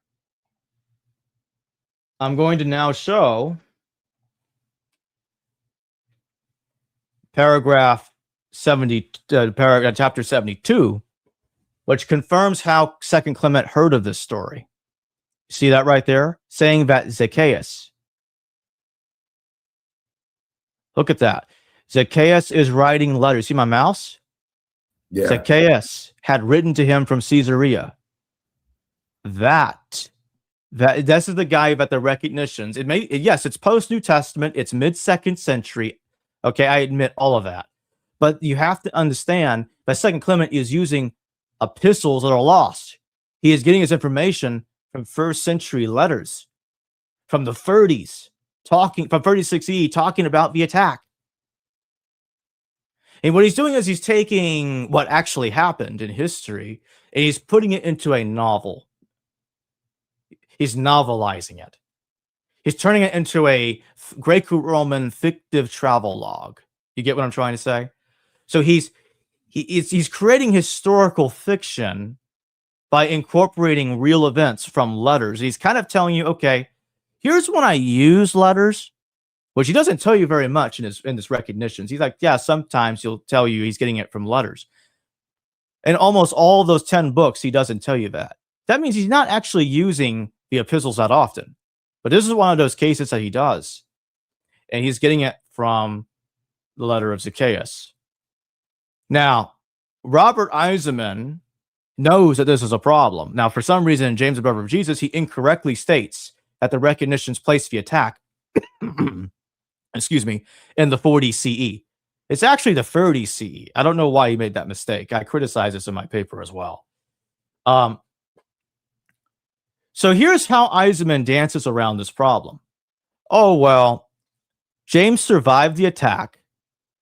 Then he becomes the James and Josephus. You know, the James passage, Tristian, James, the brother Jesus called the Christ. He became that man. And then he actually gets killed. Well, hold on, Eisenman. You want me to believe a very similar attack happened twice, 30 years apart, 20, 30 years apart?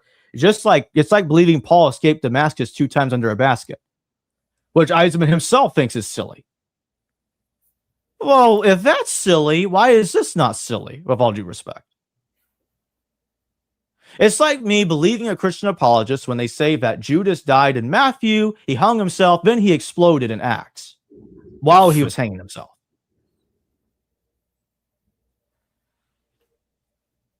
So then we have to ask ourselves a different question. What do we do about Josephus then? He talks about James' brother Jesus, so he says. But we have sources that claim that James was killed in the 30s. Let me prove that claim real quick. Let me show evidence that actually is the case before I continue, because I'm moving too fast. This is Doratius Attire right here. And here's what he says. And as Abdias Ridif by Saul afterwards called Paul, thrown down and having breath after his fall, one came with a fuller's club, knocked him upon the head, and brained him. This is about James, the son of Alphaeus. He says that in the previous sentence. And by the apostles' place, Bishop of Jerusalem, he was by the Jews set upon a pinnacle of the temple, and as Abdias writeth, by Saul afterwards called Paul, thrown down and beaten, and having breath after his fall, one came with a fuller's club, knocked him upon the head, and brained him. So that means he was hit so hard his brains came out of his skull. So he's dead. He's a dead man. Right there. It's very clear. Now, Eisenman loves to bring up another point. And this takes me to the attack on Stephen.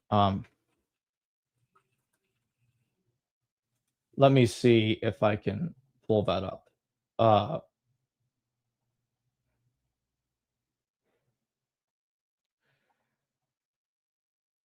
Give me a second, please.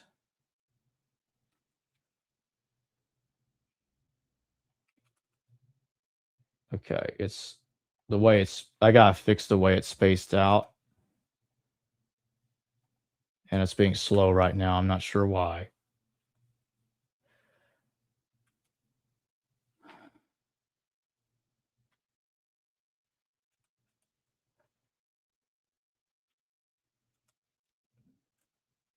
Almost there.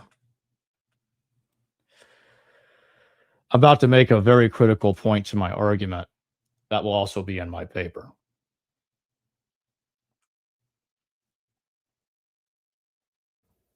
On this paper, are you publishing this paper? Yeah, in Bob Price's Journal of Higher Criticism. Ah, nice. Now, here it is. All right. Eisenman claims that the Stephen character in Acts is based on James. I believe he's correct, but not for the reason he thinks. I want everybody to really pay attention to what I'm saying, and you'll see the problem. Remember that the person in question is identified as Saul or Paul as the attacker of James. So he's Saul. Actually, he's identified explicitly as Saul in the recognitions, and also by Abdias. Although Dorotheus thinks of it as Saul becoming Paul, but I'm not going to get into that right now. Regardless of how Abdias puts it, he does start out the reference as Saul. Okay, that's what's important. When the council members heard Stephen's speech, they were angry and furious, but Stephen was filled with the Holy Spirit.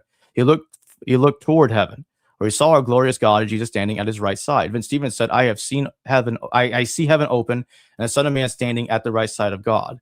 The council members shouted and covered their ears, and at once they all attacked Stephen and dragged him out of the city. Then they started throwing stones at him. The men who had brought charges against him put their coats at the feet of a young man named Saul. As Stephen was being stoned to death, he called out, Lord Jesus, please welcome me. He knelt down and shouted, Lord, don't blame them for what they have done. Then he died. Saul approved the stoning of Stephen. Some faithful followers of the Lord buried Stephen and mourned very much for him. At the time, the church in Jerusalem suffered terribly. All the Lord's followers, except the apostles, were scattered everywhere in Judea and Samaria. You see how that's very much like the attack on James? It's different. It's taking the stoning. It's ironically appears to be using Josephus here. Maybe even taking the stoning of James and Josephus and conflating it with how the earlier guy was killed. Nonetheless, my point is still made. Stephen died, Tristian. He didn't survive and die decades later. So if Stephen is about the James of the recognitions, you see my point? Or I should really say the James of Zacchaeus' letter that the recognitions is quoting. That's a mouthful, but that's more accurate. Stephen doesn't survive. Now, Zacchaeus didn't talk about the detail as far as we know. Abdias of Babylon is the one that finished the story. Remember? The Fuller's Club. So he is killed in near immediacy after he initially survived. Just like what happened to poor Stephen here.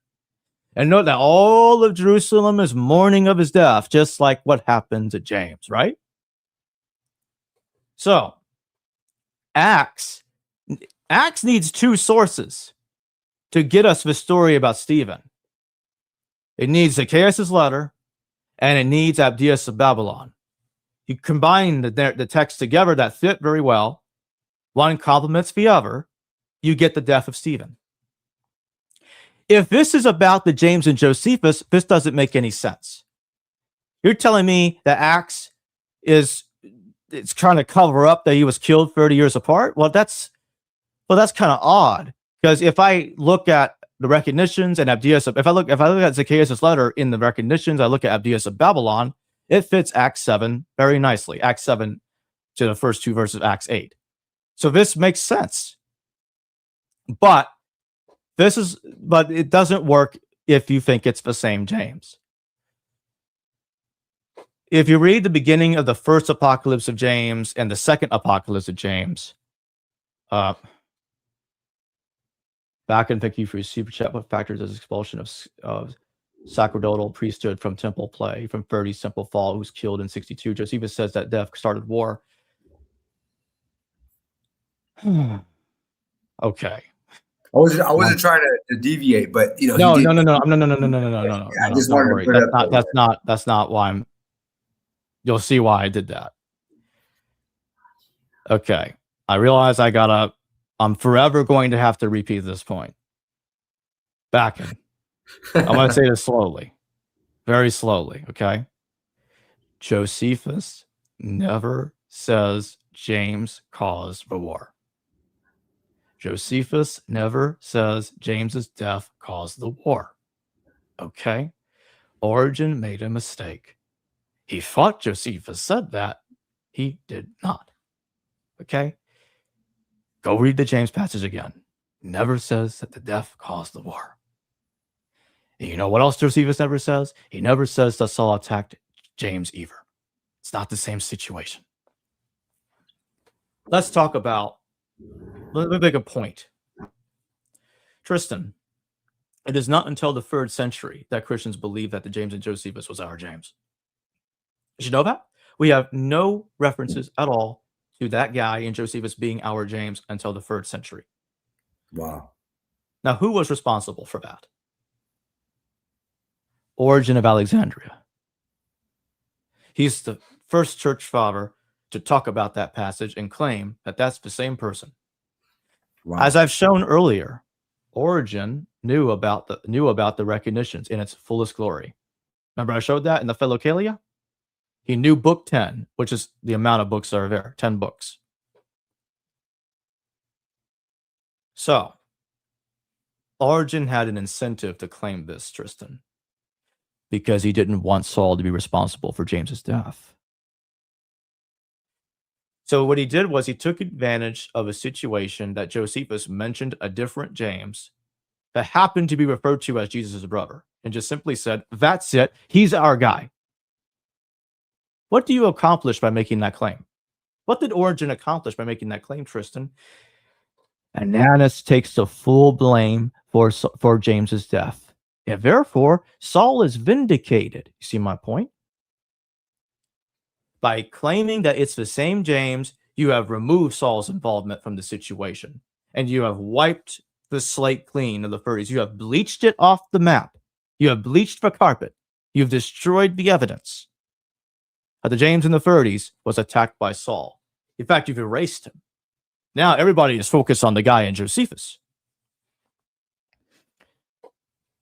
So now, let's talk about the guy in Josephus.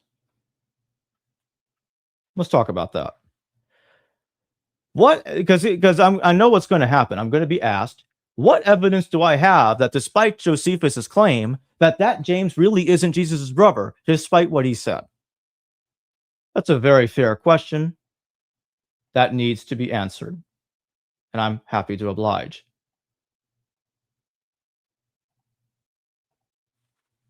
Let's go over the evidence. I'm ready to pull it up. We'll start with the first apocalypse of James. It is the Lord who spoke with me. See now the completion of my redemption. I have given you a sign of these things, James, my brother, for not without reason have I called you my brother, although you are not my brother materially, and I am not ignorant concerning you, so that when I give you a sign, know and hear. Do you notice what it said there? You're not my brother materially. Now, where did this text get that information from? I can show you. This will be in my paper as well. It says, but you are to reveal them to Adai. When you depart immediately, war will be made with this land. Weep then for him who dwells in Jerusalem. But let Adai take these things to heart. In the 10th year, let Adai sit down and write them down. And when he writes them down, all right, so here's how I interpret this passage. 10 years after the war happened, after the temple was destroyed, gets you to the year 80. Or maybe if you put it 10 years after the war actually started in the year 66, you would get 76 instead. Not much of a difference. Who cares? Because you're still right between when Josephus wrote Wars and Antiquities. Why is that important? Why is it important that this guy wrote about James, but not brother of Jesus, between the books of Josephus, between Wars and Antiquities? You know why? Because Adai is the one relaying the information that James, the not brother of Jesus, was killed by stoning. Yes, he's killed by stoning.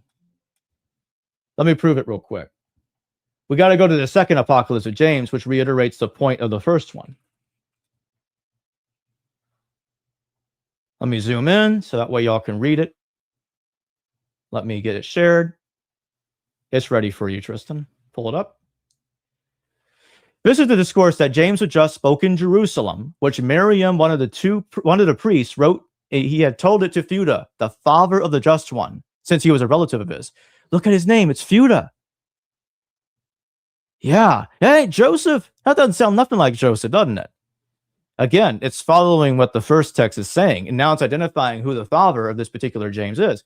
Notice he's in Jerusalem. You notice that? He's in Jerusalem. He's father of the just one, James the just, right?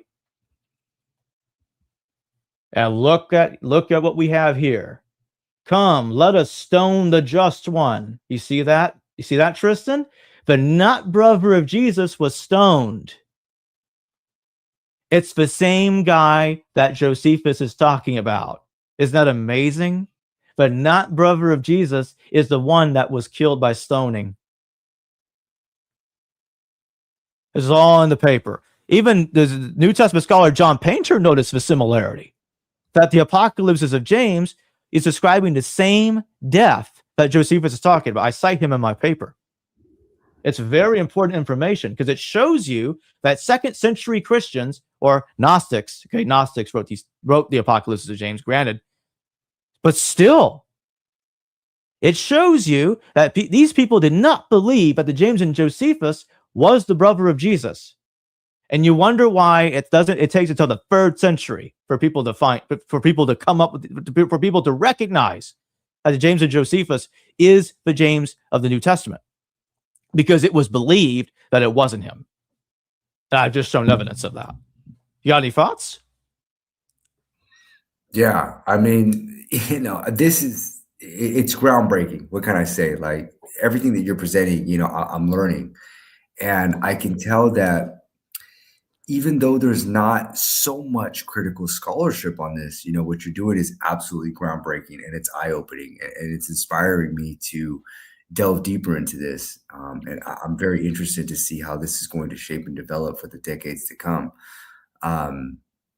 I mean, what can I say? I mean, I'm soaking this up as a sponge, and I think that those in the comment section are doing so as well. I'm looking at the comments, and I'm seeing that, I mean, there's really not much to say other than, there's nothing that I could challenge. There's nothing I don't think that even evangelical Christians can challenge, conservative scholars can challenge.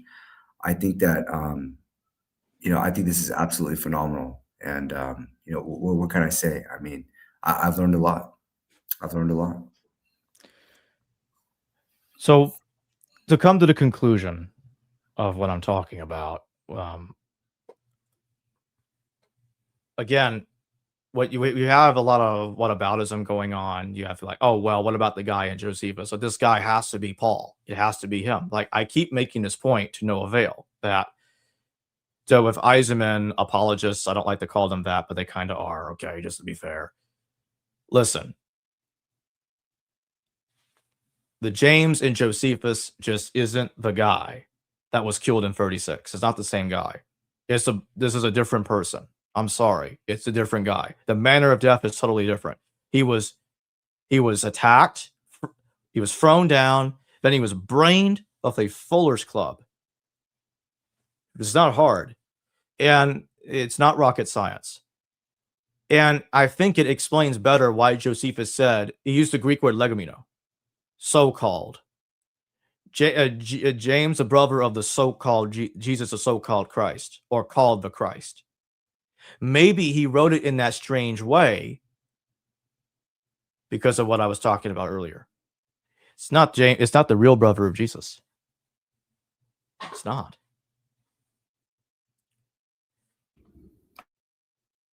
I want people to follow what I'm saying very carefully. If you imagine that the Paul in the letters is the guy in Josephus, Solus, you have to, in your mind, you have to fill that narrative up with details from the New Testament that Josephus never corroborated. Does that make sense, Tristian? You have to conflate these things that you cannot confirm. I can show text for my position without engaging in conflation like that. As you've noticed throughout the night, Tristian. I don't have to do that. They do. They have to conflate this person in Josephus with Paul. When I used to think like this, because I was there, okay? I don't deny it. I was there at one time. But I didn't realize how ridiculous this sounded. It's like, whoa, Romans 16, Paul's a Herodian. Josephus, Solus is a Herodian. Same guy. There is a connection, yes, but it's not what I thought. They're not literally the same person. The letters are using Josephus. They are integrating details of our people. That's what mythological texts do. That's what legendary texts do. They mix details. That's what they do. You can't take what these letters are saying and graft them onto a character that Josephus talks about. You can't do that. It doesn't work that way. That's why, for instance, when you read 1 Clement, Paul's death, as I've shown tonight, totally conflicts with how he's killed in the Acts of Paul. And I've shown that the Acts of Paul plagiarized Josephus to get Paul's martyrdom under Nero from a different guy. And his name just happened to be Saulus. So again, everything you have to do is this is never problems. It's like I feel like it just goes into one ear out the other. When I say, but my position is I'm skeptical that those 7 letters are by Paul. I don't think that they are. Yeah, but I keep hearing, but we know from the 7 letters of Paul. Prove to me that Paul wrote those 7 letters. You keep presupposing. Prove it to me that the 7 letters was by Paul. Prove it to me. Does Clement know about them? He doesn't. He doesn't know about them. He, in fact, contradicts them. I'm not denying that there was a historical Paul. I think he was real. But the letters are remaking him. The letters are importing a theological scenario from the 90s backwards. They're retrojecting theological arguments from the end of the 1st century back into the 30 CE when the original Paul had lived. That's what I keep trying to say. That's why I pointed out that we have different deaths for Paul. That's very important to my argument to show that they are conflating different people. I see Exy Music in the chat saying, I'm sorry, go ahead, Tristan. No, go ahead. What were you going to say? Better yet, show evidence those churches existing in the 50 CE. Oh, that's savage. I mean, it's a good point there because we really have none. I mean, honestly, we have none. We don't even have any proof. There's no archaeological evidence for churches in the mid-1st century. We got nothing. I don't think we have anything for the entire 1st century, which is pretty bad. There are supposedly churches everywhere in the Mediterranean, all over the empire, and we don't have anything. Nothing. No archaeological evidence for it. It's awful. Maybe they'll find something in the future. Who knows? Even if they do, it doesn't prove this interview is correct. It just means a church existed. It don't mean that Paul wrote the letters. Yeah. Well, Jacob, I got to tell you, man, I've learned a lot, and I'm going to go back in this podcast, and I'm going to be looking at the sources that you've brought up. I can tell that you're very, very insightful on this topic, and I have not met an individual personally who has given so much work to this. And those of you guys who are subscribed to my channel, please, by all means, subscribe to Jacob's channel, because what he's presenting is absolutely groundbreaking. And, even if you, in a conservative evangelical worldview, this is almost impossible to refute. There's no, and to me, it's like the assertions that you're making are substantiated by, logic, by reason, by scholasticism. And, just bringing up the literature that you've brought up is absolutely groundbreaking. And I'm excited to see how this is going to shape and develop. I'm not sure if you ever debate on these issues. Maybe there's some scholars out there that you would like to have, a debate on. I think that, these topics are prime for debate. I just keep thinking that, like, okay, everything that you're presenting, it calls for, for debate. And, when it comes to debates, I think debates are absolutely beneficial, because there could be that moment, there could be that sentence, right? There could be that moment. Yes, they can be, because of that moment that even if it's a gotcha moment, that can definitely change someone's, viewpoint. We all are. Yeah. And so those of you guys that have been paying attention to this is absolutely groundbreaking. I'm honored, I'm privileged to, have learned from this. And like I said before, just not too long ago, it's been a while since I've sat back and I've actually learned something. and I've learned a lot. And I could just tell that you have dedicated yourself for hours in this study. And these are like blind spots. If I could think of something, it's kind of like a blind spot that, you know, even critical scholars have not really delved into. I'm excited for this paper, Jacob. When you do publish this paper, please, contact me, because if there's anything I could do to help propagate this paper, Oh, thank you. yeah, absolutely. We'll even, I'll promote it in our Facebook group. We can Uh, do another. We can also do another longer show in which I can get into more details that we haven't covered tonight.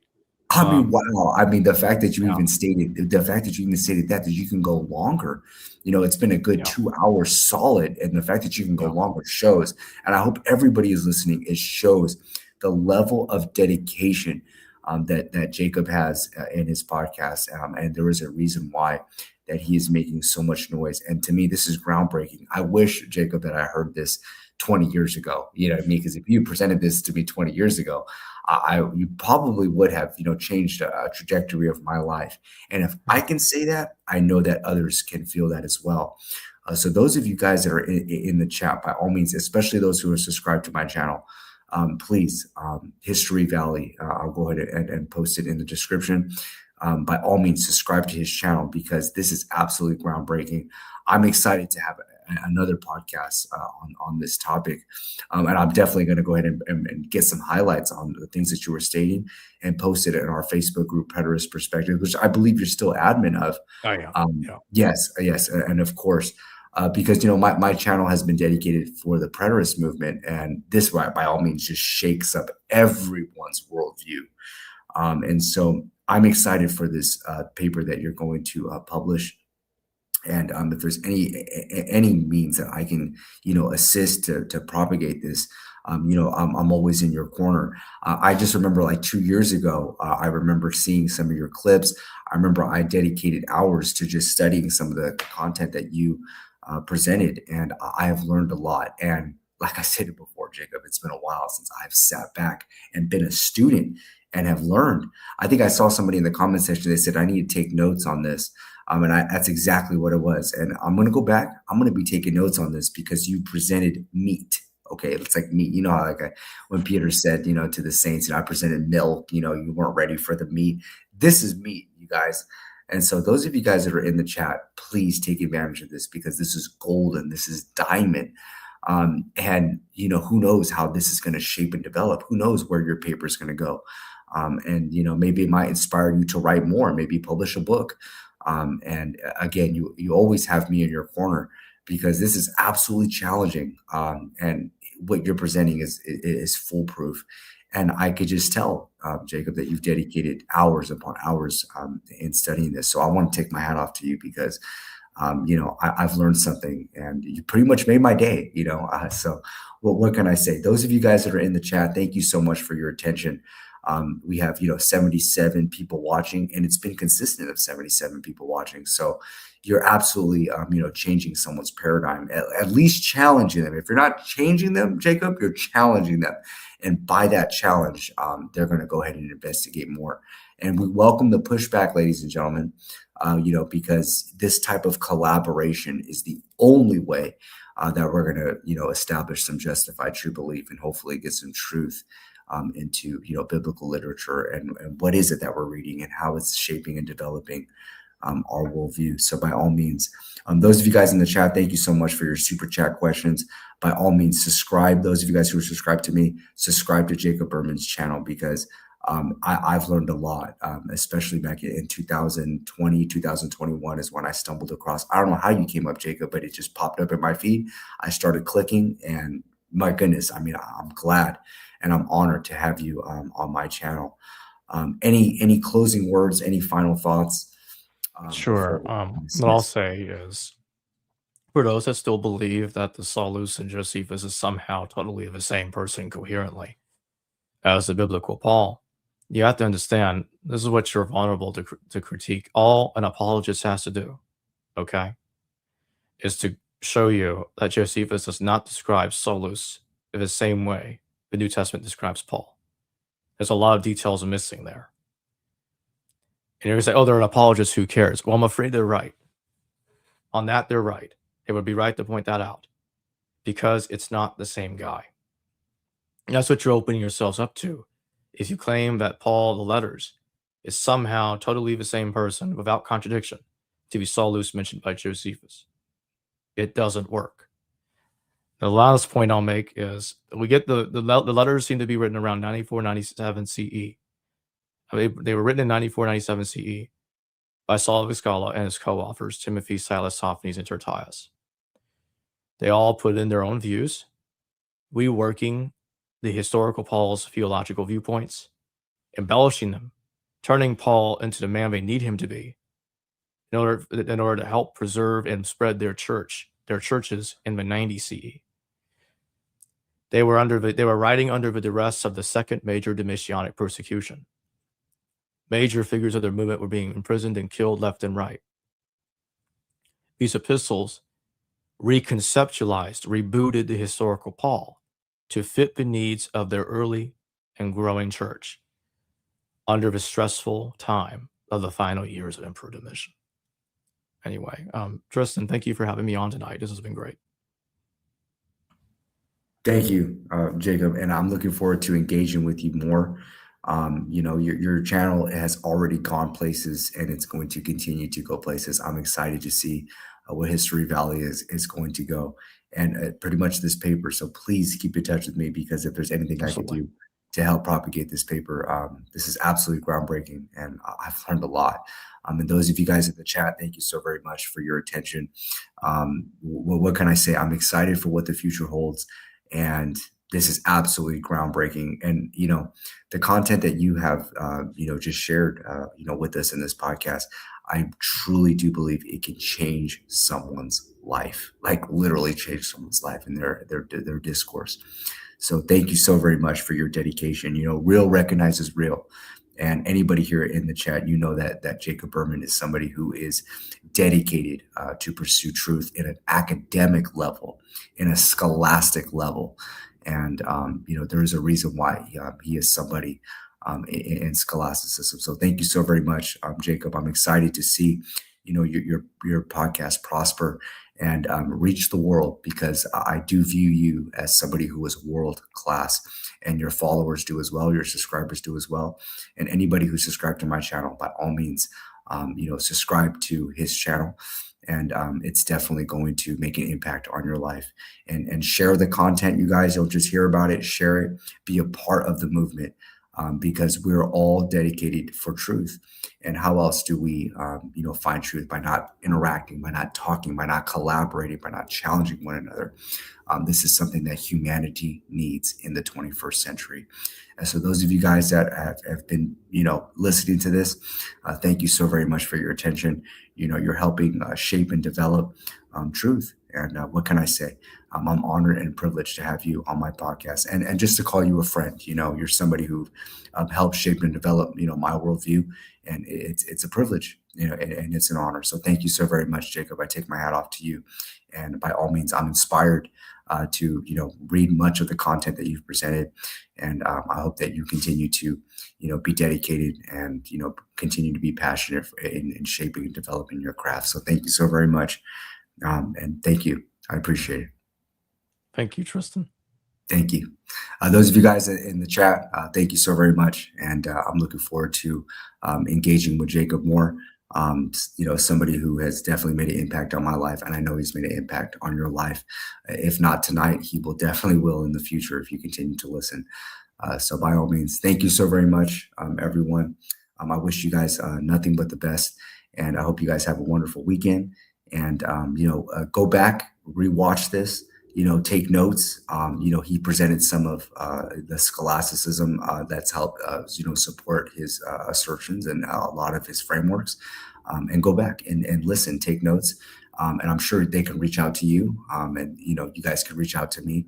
My email is in my description. And, Jacob is somebody who's out there, and he's somebody who will, contact you, and he'll interact with you if you reach out to him, myself as well. So thank you so very much. I appreciate it. And I'm looking forward to more content and what the future holds.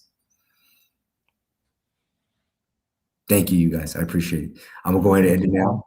Yeah, I'll go ahead and end it now. Thanks again, Tristian. Thank you. And again, you guys, I appreciate your attention. You guys all have a wonderful night. And again, have fun, you guys. Life is short. And so by all means, have wonderful experiences. And hopefully, the content that we shared here tonight will help, change the trajectory of your life. So thank you so very much. I appreciate your time. Thank you so much. Bye-bye.